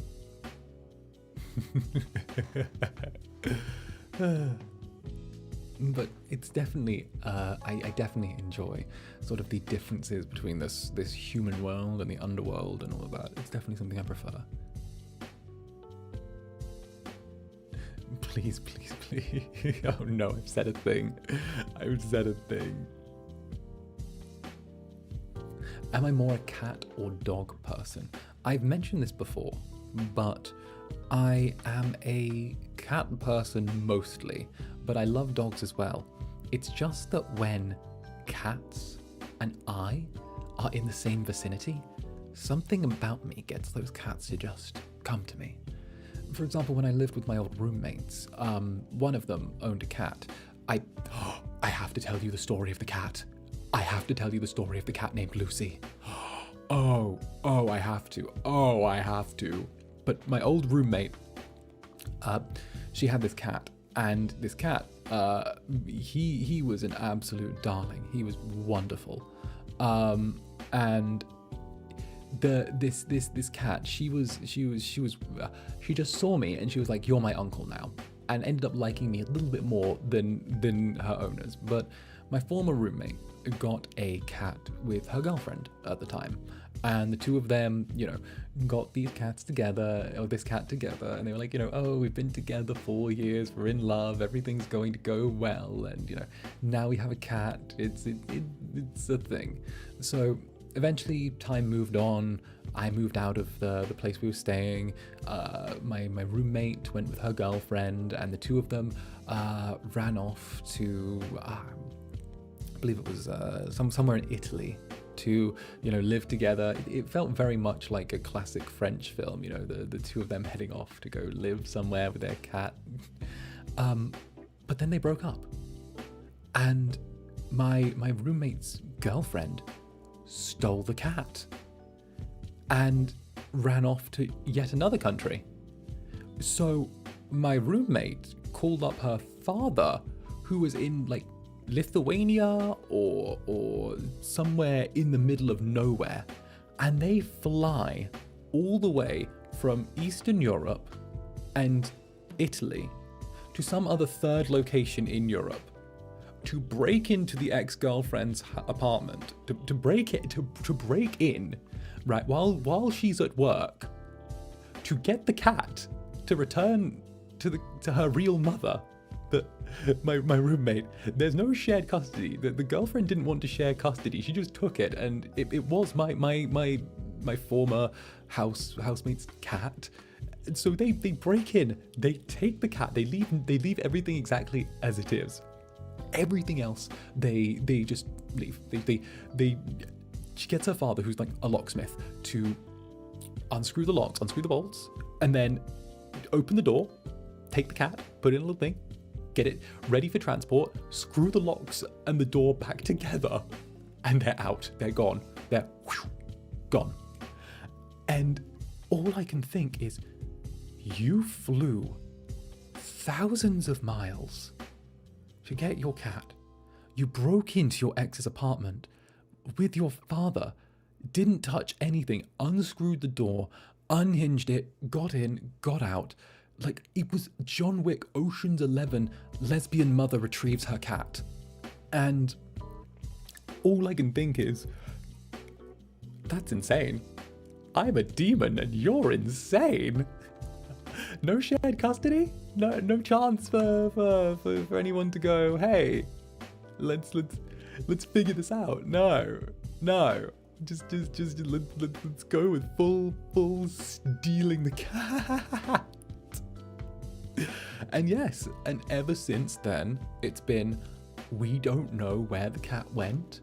It just disappeared one day. I'm a demon when you're insane. I mean, I feel like people are, you know, when they get a certain level of attached to their animals, they will move mountains.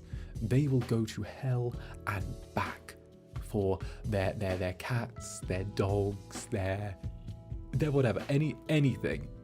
Whatever their pet is, whatever they're doing, they will do whatever's necessary to bring them to or from. Thanks, Zander, you made me spit out my drink. You can't mess with anyone's fur, baby. It's another alliteration of John Wick. It's so impressive, though. It's her cat, the ex swiped the cat. I would have done the same. Good on her. It's a fur kid. Exactly. I can't knock it, because all I can think is, you know, because I lived, you know, with her for a good amount of time. And, you know, that cat became my surrogate niece. And all I could think was, why didn't you call me to help break in? I would have helped retrieve the cat. I'm here to help. Don't mess with the dog, don't mess with the cat. I have a 13-year-old orange cat that loves to hug and nuzzle your face and picking up. He loves absolutely every animal cuddle for hours. You don't have a choice. That's wonderful. That's wonderful. Meow. Meow to you too, Mr. Linares.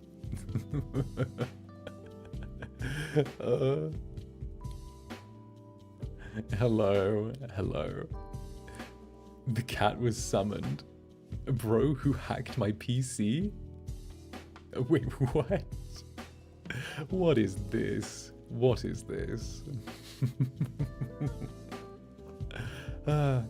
Lucy's meowing yet again. You know, we did have a cat boy, Lucy, if you have looked on Twitter. I feel like all of us except Roscoe have posed with cat or dog ears at some point now, which is wonderful. It's the circle of life, you know? It goes human, life, death, human with cat ears,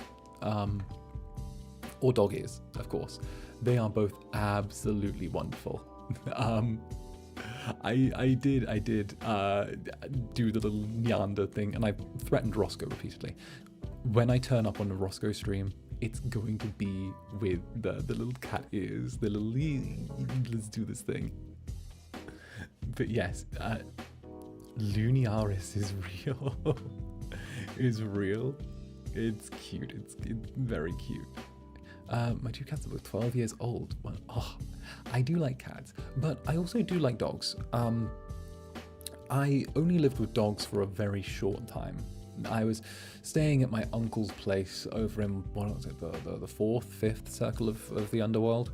But I'd gone over there one summer, just, do my thing. And he had two hellhounds, beautiful beasts, huge, sort of, one had this huge blonde mane and, ridiculously glossy fur, and one was black and had this almost midnight kind of satin look to it.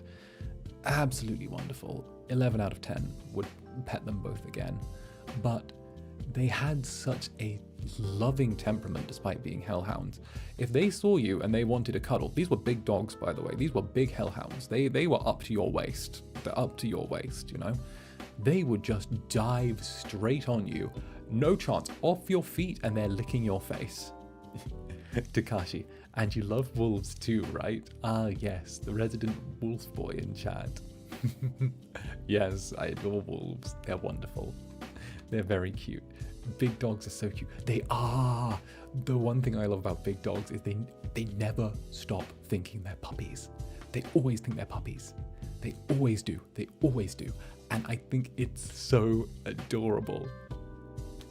They never lose the energy, and I love that. I feel like that's an energy I want to replicate, No matter how old I get, no matter how mature or how many responsibilities I have, I still want to be able to turn off and behave like a big kid when I want to, I can do whatever I want, I can say whatever I want, but whatever kind of adult incubus I grow up into, I always want to be able to have those moments where I can just flip the switch and go back to being the silly, young, little rebellious thing that I am. Oh, they're oversized lap dogs. Love them. I love the big dog 𝔂𝓸𝓾𝓻. Wolves are very lovable. They are very lovable, very lovable. I visited a wolf sanctuary once in my youth when I came to the human world again, quite early on, and I visited a wolf sanctuary. It was something that my school had arranged at the time, actually. And the idea behind it was, once we'd finished the year and we'd done our exams, they wanted a treat for all of the students. So they took us to a wolf sanctuary, and it was such a nice experience. We got to see the wolves getting fed, we got to explain the pack dynamics, we got to see the sort of interactions, and we even got shown one of those charts, because it was a very large open place where they could roam. And the idea behind it was that this sanctuary, they had, the concept was that they put these tiny little trackers on the wolves, and you could see where they roamed all about the park, and it would track these lines of where they went from A to B. And you could see so clearly which one led everyone, which one was behind, where they went, and they'd already partitioned off kind of the space, and they all got along because there was no sort of fighting over food. It was only the occasional scuffle over, oh, I want to stand on this side of the rock, oh, I want to stand on this side of the rock, and it was just so adorable. And it was just nice to know that there's these lovely little conservationist places, I was taken to a zoo thing, and there were wolves, but it's so much cooler. Cuddling with big dogs is wholesome until you accidentally get your throat stepped on, or get the affection. Yes, the affectionate face licking is great though. It's wonderful. I feel like I have some dog energy at times. I'm probably very dog energy when I need to be. I appreciate good dog energy. Appreciate. I feel like sometimes I'm very incubus. Other times, I'm dogging.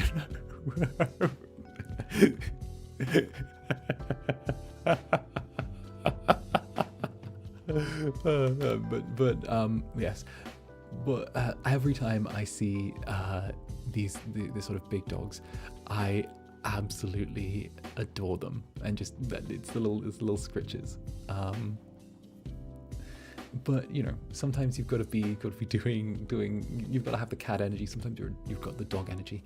I always got told by my drama teacher that, and I feel like this is something that everyone can carry forward. All of you can carry forward, which is Have dog energy around your friends, but whenever you walk into an unfamiliar situation, have cat energy. When you walk into the room, you know, when you stroll into the room, you own the place. It's yours. You're walking around. You're doing your own thing. It doesn't matter who's in the way. You're wonderful. You have it. It's by your side. As you walk, the entire world just bends around you, baby. You're moving, you're grooving, and then with each step forward you take, well, how can other people not notice you? You're the one in charge after all. That's what I love, you know? Dog energy for friends, cat energy for foes. As he shoves a random passerby. This is kind of inspirational, what? Facts, it's true, you know? You've just gotta say, I've got the world under my feet and I'm going to move now. Don't say it like that. What's the way I meant to say it, you know? You have that behavior and you just feel it under you, you know? You feel the movement of it. And so this is at Wendy's.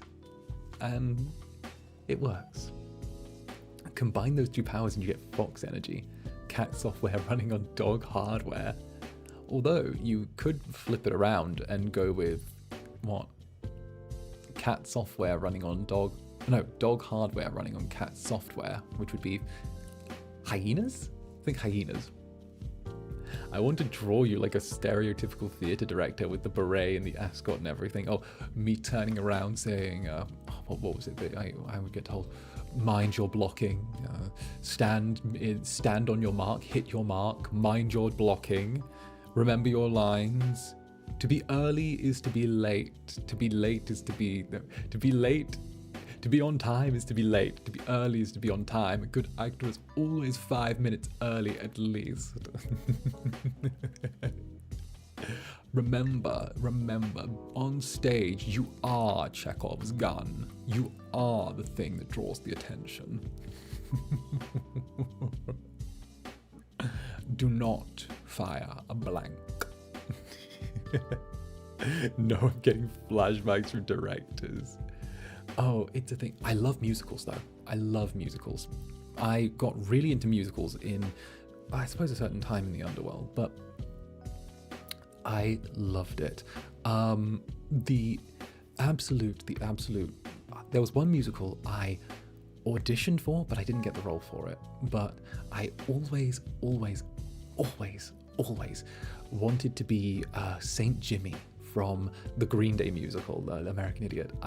I loved the idea of that. That's my favorite musical. I feel like I was sort of built to be the little addiction demon, you know, the tempting addiction demon. If there was anything I was made for, it might just be that. It would definitely suit me down to the ground. Hello to those just joining yet again. There's a Green Day musical. Indeed. It was called American Idiot. It was based off of their studio album by the same name. It's a rock opera, and it's really, really good. It's actually it was very popular in the early 2000s, and it's what launched Green Day to the sort of superstardom that they had following up, which is really interesting. It was the thing that really caused them to break into... It caused them to break the exosphere and enter the sort of public consciousness, which was really nice. And it's good. It's good. You know, it's very dark, but good. Six. I've seen Six. Six is lovely. Which one did I like? Who's my favorite? It was the one. I'm gonna say a few lines, please, Six musical people, don't spank me. If you do, I'll like it. The one where it's like, all you wanna do, baby. That one. I absolutely adore that one. It's very good. If I say I like it, then it's if I say I like it, it's more likely they won't do it. Catch my drift. Okay. But yes, absolutely love that. And it shows sort of the difficulties of being VOD. No, Lucy, no. No, Lucy was here for that. No, Lucy wasn't meant to be here for that. Lucy wasn't meant to be here for that. That's rude. Lucy, how dare. Don't do it, Lucy. No, don't do it. Oh, goodness. No, I didn't expect Lucy to still be here. I thought Lucy had gone with the wind. Caught in 4K. Caught in 4K. Unfortunately so. I end up being caught in 4K a little bit more often than I expect, which is still absolutely, well, it's part of my brand, as the Dark Overlords would tell me, you know? Bro, I'm hypnotized with your voice right now. Why wouldn't I leave? Oh, Lucy, you're hypnotized by my voice? I'm hypnotized by your eyes. What are we going to do with this deadlock?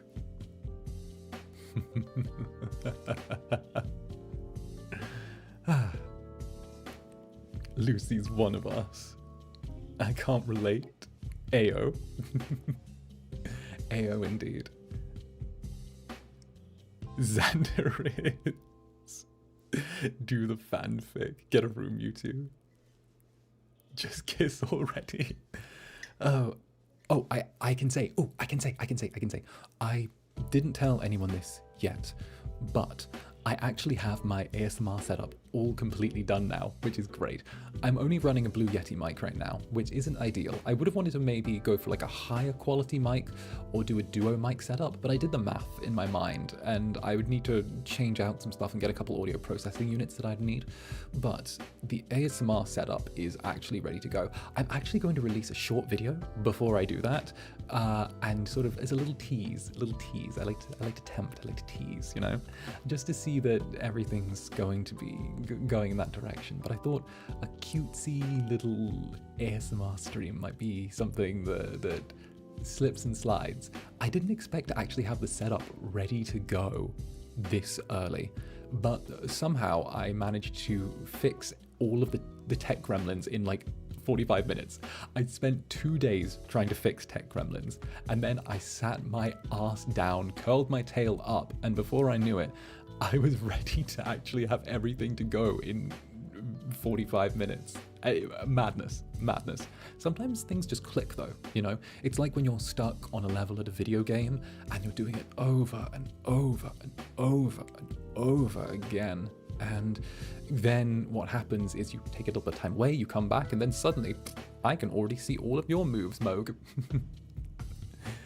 But speaking of that pain and suffering, it is going to be the Elden Ring gaming a little bit later.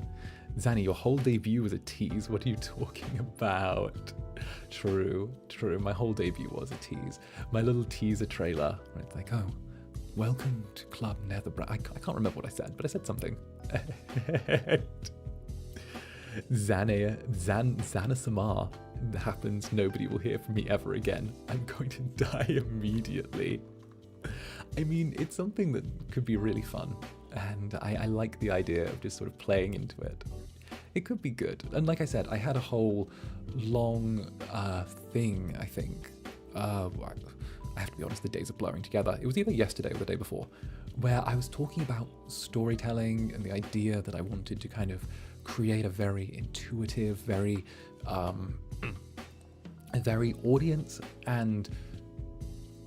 audience and fourth wall engaged piece of audio for less of a sort of ASMR thing and more of an audio dynamic experience. It would take a little while to stitch together what I want to do, but I'm an ambitious little thing and I want to make it work.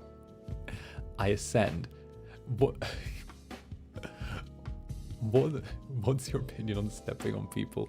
Don't step on people too much, okay? At least not trying to get up to the top. I've seen too many people step on others to try and get their way to the top, and it always bites them in the arse in the end. Since you love storytelling, would you be open to the idea of a serial D&D campaign with your gen mates? Roscoe and I have batted around this idea so much. I have played a lot of Dungeons and Dragons. I'm actually a huge TTRPG nerd. I spoke about it in my 2.0 a little bit, but I own about 37 different TTRPG books of different systems, and I do consider myself, I do consider myself a bit of a dungeon daddy when it comes to owning systems and modules and all of that stuff.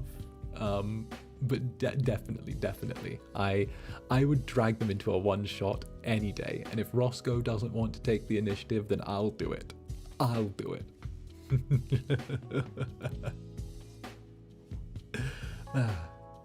D&D, Dungeons and Daddy.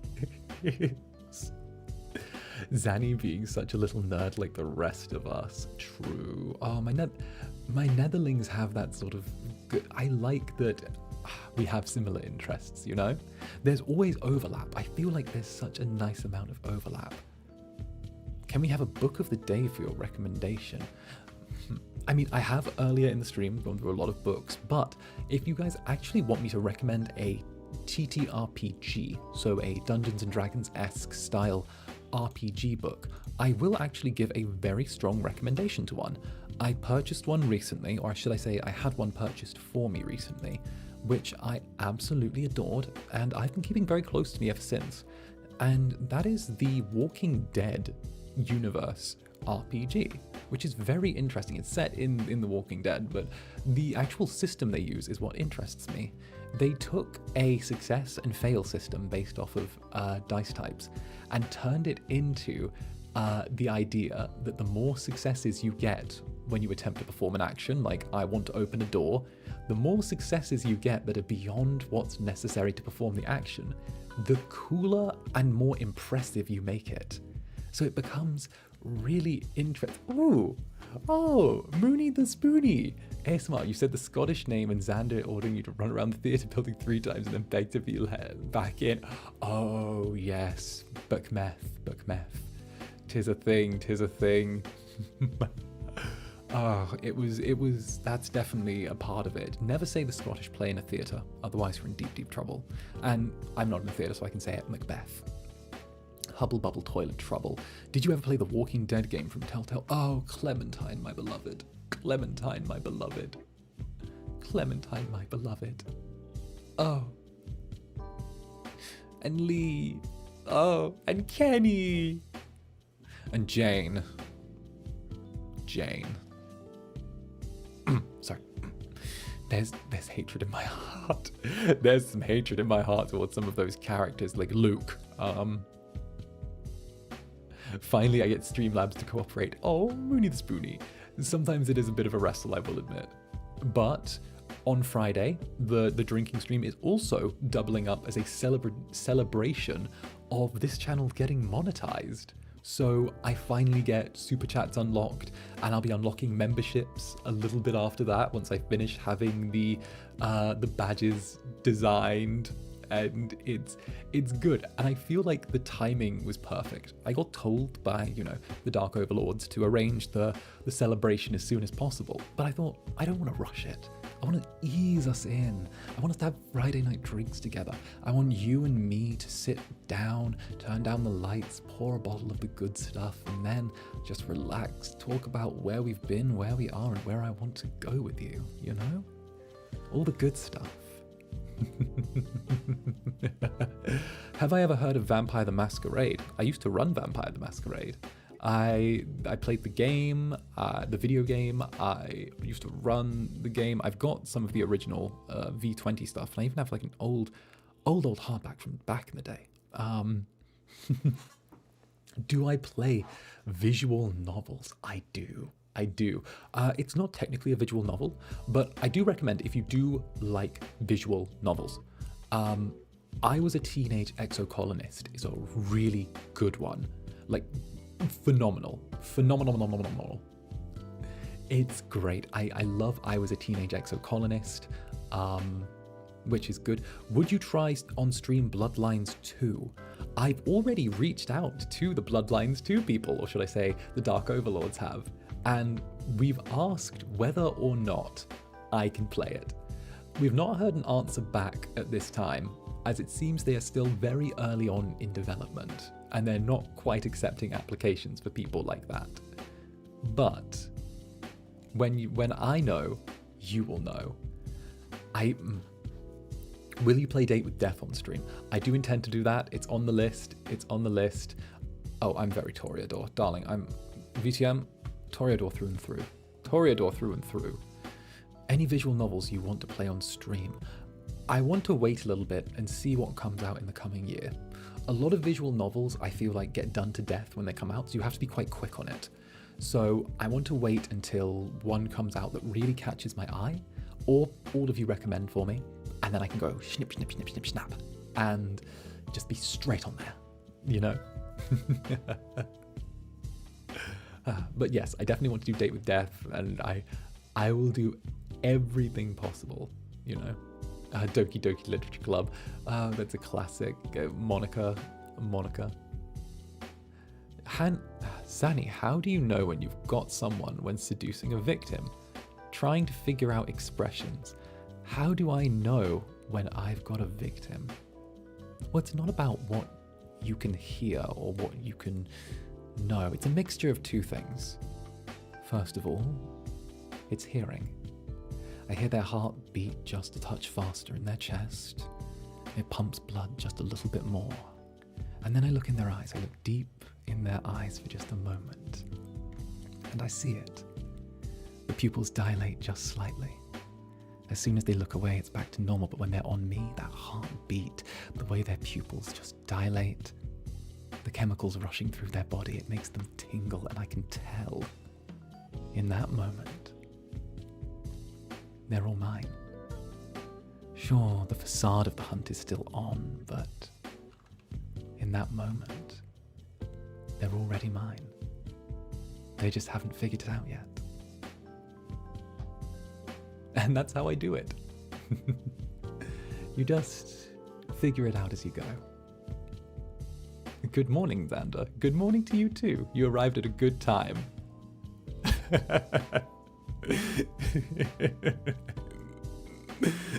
I am working, but I am present. Hello. My chat seems to have exploded.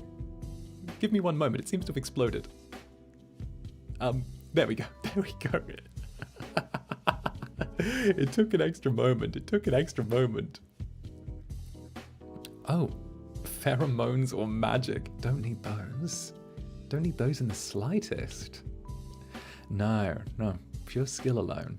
I mean, I will admit pheromones do work in some instances, but humans, surprisingly, don't budge to Incubus pheromones very much. Some gifted a little bit more and are a little bit more spicy with what they have. They make it a little bit easier to persuade humans with those, but unfortunately for me, I have to do things through effort and the good old... Okay, it's working. I've heard of a game called Sins. It's a pretty unique twist on the zombie. I ran Sins. You can I ran that. I own the hard copy. I own it. I run it. It's mine. I have everything for it. I have the dice with the skulls. I own that. It's mine. I recommend it to people. How do you know? How do you know? How do you know I have that? How? That's so niche. I own that. That's such a niche thing I own. Why do you know?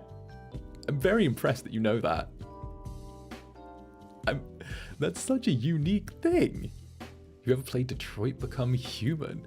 Wait, you do? That's amazing. Yeah, I love that. It's one of my favorite things. And yes, I love Detroit Become Human. Good on Marcus. Love Marcus. Love Connor. Connor. Wonderful. Love him.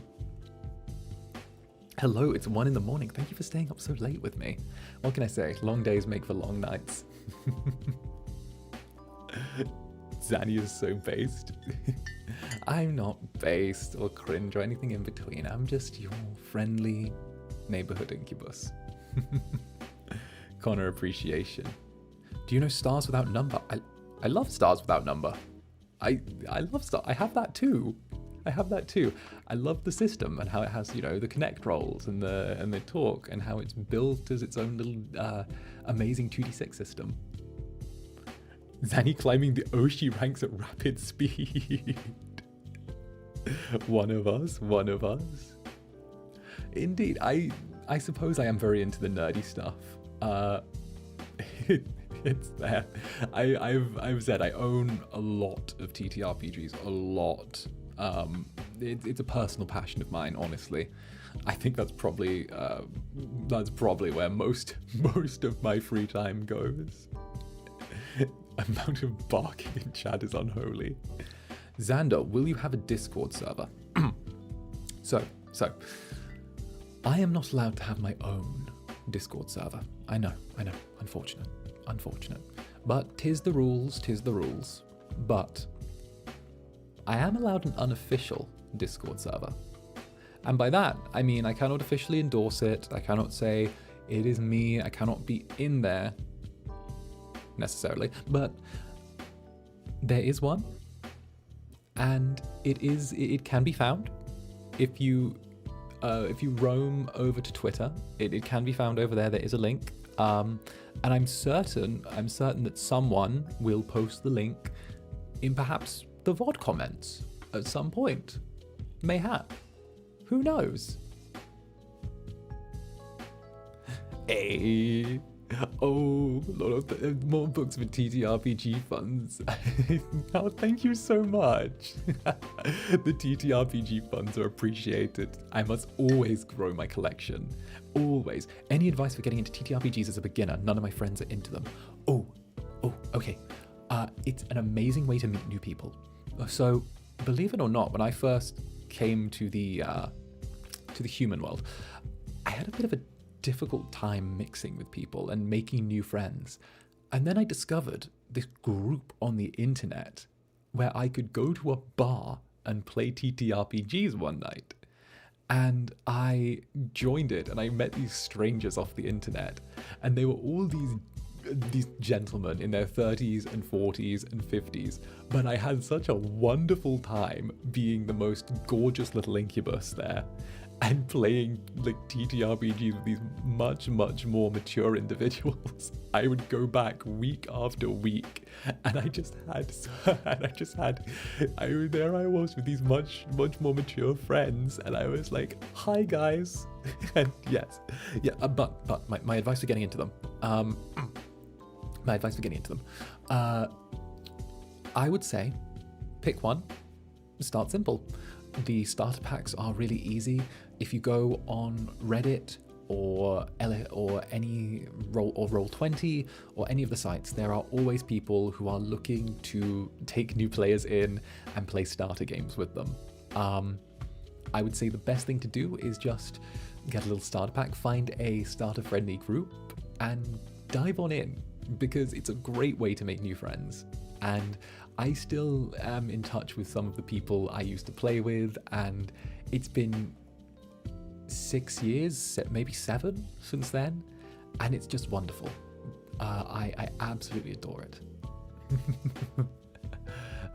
This 90s goths are amazing RPG guides. True. Or people who were in the tech boom. Like the 2000.com like tech boom. The guys who are like much older now, and you know, they had their time, and they're like up there in age. Oh, Cyberpunk's a very good system.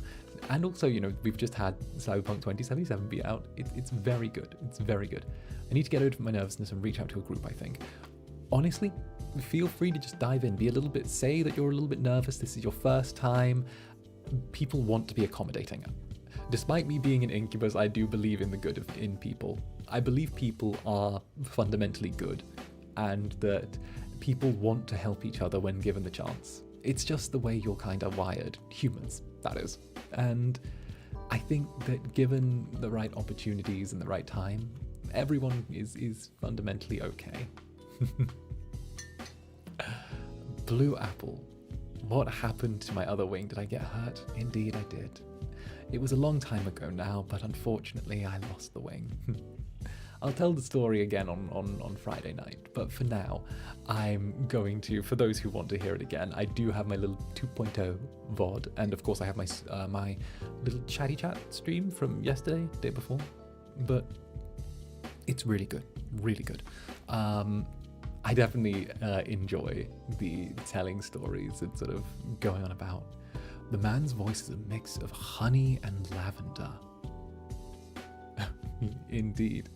Indeed it is. I believe it is anyway. I've been told many, many, many things, but I have to admit, out of all of the things I was gifted with, you know, the horns, the wing, the beautiful wing, the, well, incredibly good looks, I will say that my voice is one of my favorite things. It's both something I love and something I'm a little nervous about, but I like it. Your voice is so soothing, it's making me sleepy. That's very sweet. Who knows, maybe I'll just talk you all to sleep. Send all of you to the land of Nod. It feels wonderful. It feels so wonderful to have a TTRPG loving VTuber, and your lovely voice and sweet demeanor don't hurt either. Oh, thank you. Mooney the Spoony, I think you're the first person I've mentioned it to who actually knows Sins. Though now that I think about it, anyone who knows the game, right? Survive and steal your bones is a viable playstyle. Why not an Incubus? Exactly. You know, sometimes you're hunting for bones, sometimes you're hunting for flesh to consume, sometimes you're turning around and trying to balance your dark and light anima while the hollow chips in your ear, but it's a great little game. Sorry, I need to draw you and Shoto now. Oh, that's so sweet. That's so sweet. I'm a big fan of just the very cutesy vibe, although I'm not a fan of demon hunting. Need to stay at least 10 feet back if you catch my drift. Joke's on you, I have severe insomnia. Couldn't sleep for I want you. All the more reason for me to be making some ASMR or something to send you to sleep then. Okay, all of you need to turn around and have a good, healthy sleep schedule. That's a lie, I don't have one myself, but at least find a way to cram in 5 hours? 5 hours? I believe in 5. 5 hour sleep supremacy. For art reasons, what did your past lover look like? That's a difficult one. She was an Incubus like myself, but also far more into the shape-shifting. I don't think I ever really knew what she truly looked like. Then again, I don't suppose I ever really truly knew her. It's funny how life gets you. You can fall in love with someone with barely knowing them, but still turn around and find yourself absolutely enthralled by them. But what would you say is the type of game you have the most difficulty playing? Puzzle games. Puzzle games. I love puzzle games. Puzzle games are wonderful. Actually, no. They're difficult, and I find them very frustrating, and they drive me to insanity. But at the same time, I also have a strange love for them. I'm like, it's the masochism again, you know? Biggest fear. I think I mentioned this, but cannot stand spiders. They're horrible. Horrible little creatures. Horrible little creatures. I want to just not deal with them. I love the idea of one of the reasons I used to love sort of just cities in general is because of the fact that cities just obliterate all natural life, and if they do that, there are no spiders. It's just the way things are. It's just the way. Snakes, I can't even look at them. I can't even look at pages. I don't mind snakes, but spiders, I don't like. I can see pictures, but the ones that are real and within touching distance, I will battle. I will battle. Too many eyes, too many legs. They don't move like they should. I visited Colorado years ago, and I got told to not go to the forests because there were like spiders in there. To this day, I can't tell if the old man who told me that was messing with me, but I do think that anywhere there are spiders that are larger than, I don't know, a coin, it's a place where I shouldn't really be. Oh no, I'd give them my house. I'm not going anywhere near them. True. I don't know if there are any other people who've had this experience, but when a spider that's too big for you to deal with is in a part of your house, and you don't really want to deal with them until you get help, you can sort of, you cede them the room. You give them the room. You say, fine, spider, this is your place now. I'm standing over here. It's just over here.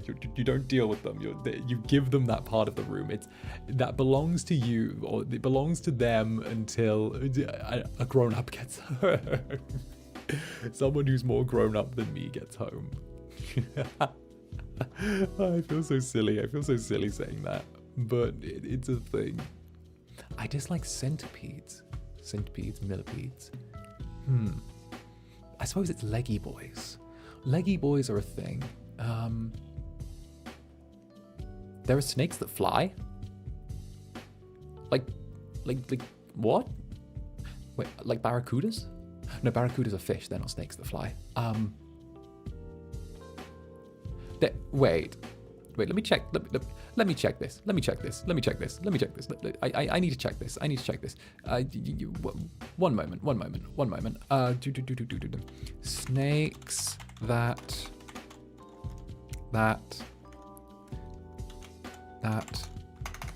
please spell. I can spell that. Fly. Oh, what? They're real. No. Chrysopella? Chrysopella. Chrysopella. What? Wait, look at these, everyone. Look at these. This is... No way. No. Look at that. Look at these. Look at that one flying through the air right there. Look at that one. Look at that. They're actually real. There are snakes that can... Wait, what is this? Chrysopella, more commonly known as the flying snake or gliding snake, is a genus that belongs to the family 𝓂𝓸𝓾𝓻. Flying snakes are mildly venomous. Bloody hell. Are mildly venomous. And... Oh, bloody hell. Mildly venomous and... Mildly venomous. Though the venom is dangerous only to their... What else is it? What is it dangerous to? Only to their small prey. Okay, so they can't kill us. They can fly, but they can't kill us. Flying danger noodle. So these are real. These are... They look very cool. Let's see that. Look at that. Like that's one that flies. How does that work? Are their bodies so light? Gliding. Also known as the flying snake, they climb ridges using them upon ridges, they lean forward in the area of the inclination with control of the body, whether it's a tree and abdomen, whether it's an undulation, lateral undulation. I know a bit about lateral undulation. Parallel to the ground to stabilize direction mid-air in order to land safely. The combination of forming a C-shape gliding allows it. So it essentially just belly dances through the air. It belly dances through the air to land on people or to land on its prey and bite them. And it uses the air pressure to fly like a frisbee. Okay. And for those who cannot deal, there we go. That's interesting though. Also, the snakes are gone. The fact that they twerk through the air to fly. That's mad. How do they do that? They use the pure power of the hips that do not lie. That's insane. Humans have the weirdest creatures. They are the weirdest creatures. How do you do it? Australia's not real. The power of my nightmares. It's so silly. So silly. It's fine. It's fine. It's fine. As long as we don't go to... Where is that? As long as we don't go to... what, like Borneo? Oh, Vietnam. As long as we never go to Vietnam, Cambodia, Thailand, Myanmar, or Laos, or Indonesia, or the Philippines, or China, or India. These are a lot of places. These are a lot of places, what? Or Sri Lanka. We can, as long as we don't go to like half the world, we might never encounter them. 666 likes ATM, LOL. Oh, wonderful. Actually, let's push it a bit. If you're here right now, feel free to drop a little like. I kind of want to push that thing up a little bit. What can I say? It really helps my club grow. But they're in the wild, though. I absolutely adore the fact, though, that... Okay, I'm so glad we still have David Attenborough. I'm so glad we still have David Attenborough. I'm so glad he's still with us. I need David Attenborough to outlive me. I need him to narrate nature documentaries long past when this Incubus finally gives up the ghost. Who?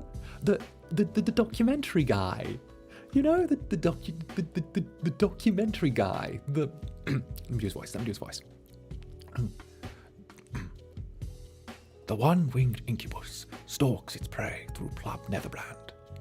Though tacit in its approach, he moves carefully through a familiar environment, stalking his prey with an unyielding ambition. He moves in ready for the strike, but 'tis too late. He is intercepted by one of the demons that work at his bar. It seems that this incubus shall not eat tonight. He does that voice. It's that one. Grandpa David Attenborough is that guy who did the Honey Badger documentary. It's that one. You know, the you know what I'm talking about. The one with the funny voice. No, it's a good impression. Thank you very much, very much. I actually used to get in trouble as a child because I would do impressions of people, and it would be very it would be a thing. Where I would get in trouble as a child because I would do impressions of my teachers and they'd be so spot on. I would get in trouble, and what would happen was I would then get sat somewhere and I'd then start copying the voices of the people who were there. Because, you know, little child Zanny, he's an incubus with the ability to transform his voice, you know, the whole thing. It's shape-shifting my voice, and, well, you know, if you've got a skill, you might as well use it. I'll call you Mr. Netherbrand if you do that documentary voice every time. Zanny mocking the teachers. I never did anything in particular or said anything bad. I was very little. When I say very little, I mean I was a little whelp. I was still, you know, a hellion, a little helling. But what can I say? Little incubi tend to get in trouble quite easily. We'll say we'll go for another 15 minutes and then we'll start our sweet little wrap-up. Teacher Zanny. One of the legends of concubi is mimicry. I do love mimicry. You know, you must have been a brat as a kiddo. I'm a brat as an adult. I'm a brat as an adult. There's no changing that. I've always been a bratty person. Your dyed tips are pretty? Well, so are you. Zander, you see a snack and a spider in your house. What do? Leave the spider alone and eat the snack, you know? You do. That's what you do. You eat. It's how it goes. I do love food though. I don't love food as much as Roscoe. You can't keep Roscoe away from food. But, you know, at the same time, I'm very hungry. I think I was probably the only one in Japan that went to, so the Dark Overlords arranged for us to have a wonderful breakfast spread every time we were waking up in Japan, in the hotel in Tokyo. There would be this breakfast buffet they'd arranged, and every time we would go down, I was like one of the only boys who would go for like a second and a third serving, because my mentality around buffets and buffet food is this. It's this. If I'm going to a buffet, I am going because I want the buffet to lose money on me as a customer. It needs to lose money on me as a customer. I need to turn around and say, you are getting less money by having me here. I say, don't fill up on rice. Don't fill up on rice. That's the cheapest thing. Go for the meat. Target the meats. Go for the steak station. Go for the little sausages. Don't go for the sausages. It's the cheapest meat. Go for the most expensive thing. Go for the expensive cuts. Do everything you have to. But when we walk out of this place, I want this hotel to turn around and go, maybe we shouldn't continue doing this offer anymore. I think we're losing out. This guy ate the whole buffet in Japan. I didn't get my egg sandwich because of him. Lucy should have been quicker. No, but the egg sandwiches were so good. They had these really cutely cut little sandwiches. They're like the little tiny finger sandwiches. Think of like they were like the same length and width as your thumb.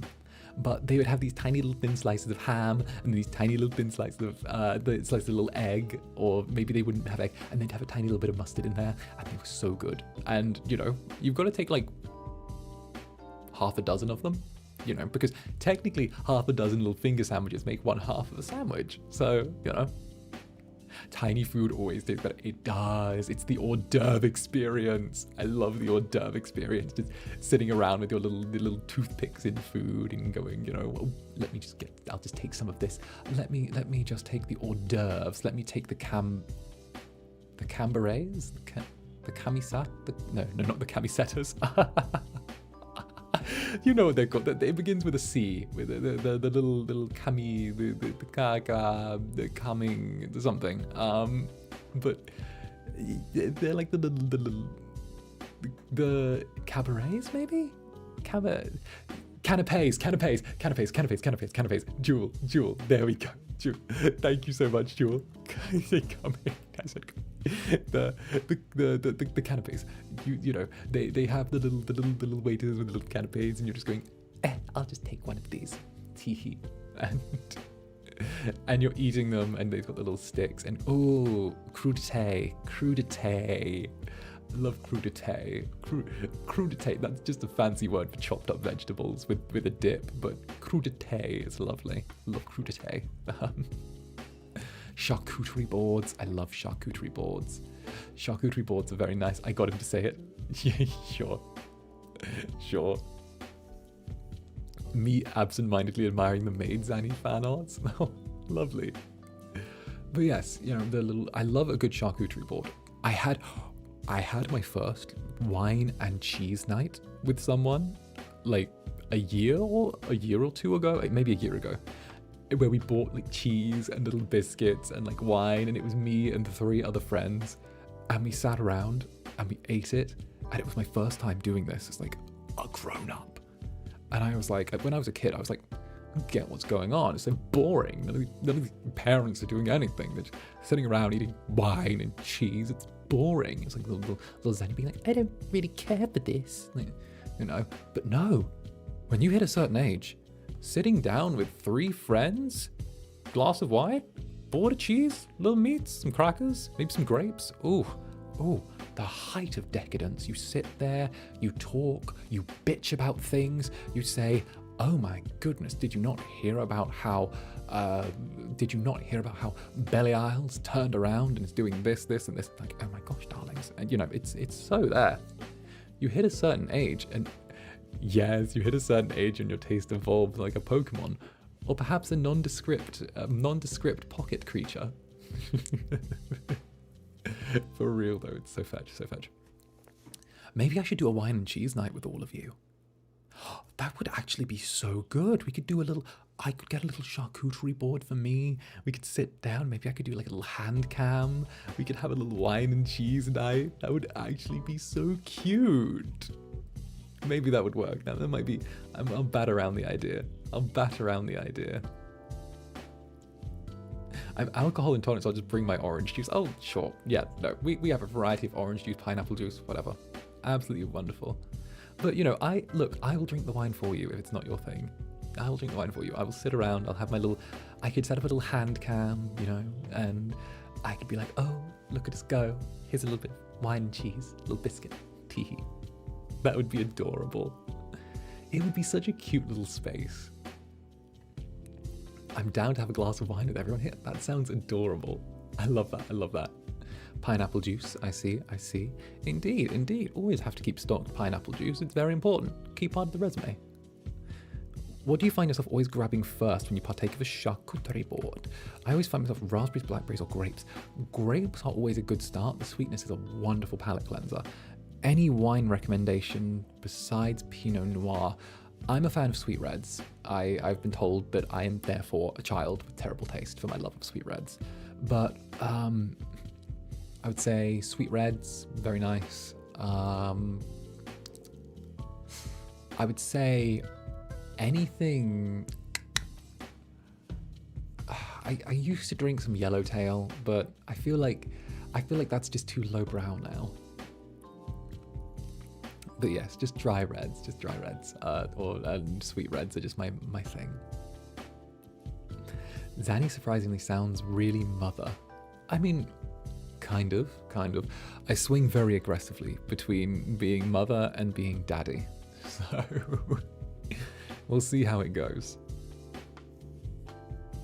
Yes, sweet reds are nice. White wine too. Sweet reds, take a look. Wonderful. Okay, we've got a couple of minutes left, so we'll start the wrap up. But I will say, I do have my Elden Ring stream in a few hours. I will post the stream after I'm done here. So if you're interested in seeing me die over and over again and enter my masochistic state of, you know, play more games with me and let me do whatever I need to do, stop by. I would love to have you there. I'm making a Zander Netherbrand build, which means obviously I'm going to be maining whips. So that's going to be how I do it. It's going to be a Zander Netherbrand build, gonna have a good time, and I'm hoping that, you know, I don't die too often. Did you ever play Diabolic Lovers? I've never played it, but I've heard of it. And I've seen a lot of art of it. But very cozy Zatsu to wake up to. Thank you for the stream. Thank you for being here. And of course, thank you all for coming out. This is my first proper Zatsu since my initial debut 2.0, which was very much all over the place, but was really sweet. So thank you so much for coming out, my Netherlings. I think now is the perfect time for us to wrap up today's Zatsu stream. So much love, and I will see you all either in a few hours or somewhere later on down the road. But until then, I will see you all sooner than you think. Clear out. See you on the other side. Adieu. Thank you all for being here. Of course, the door is there. Thank you all. Much love. I will see you again soon someday, I'm sure.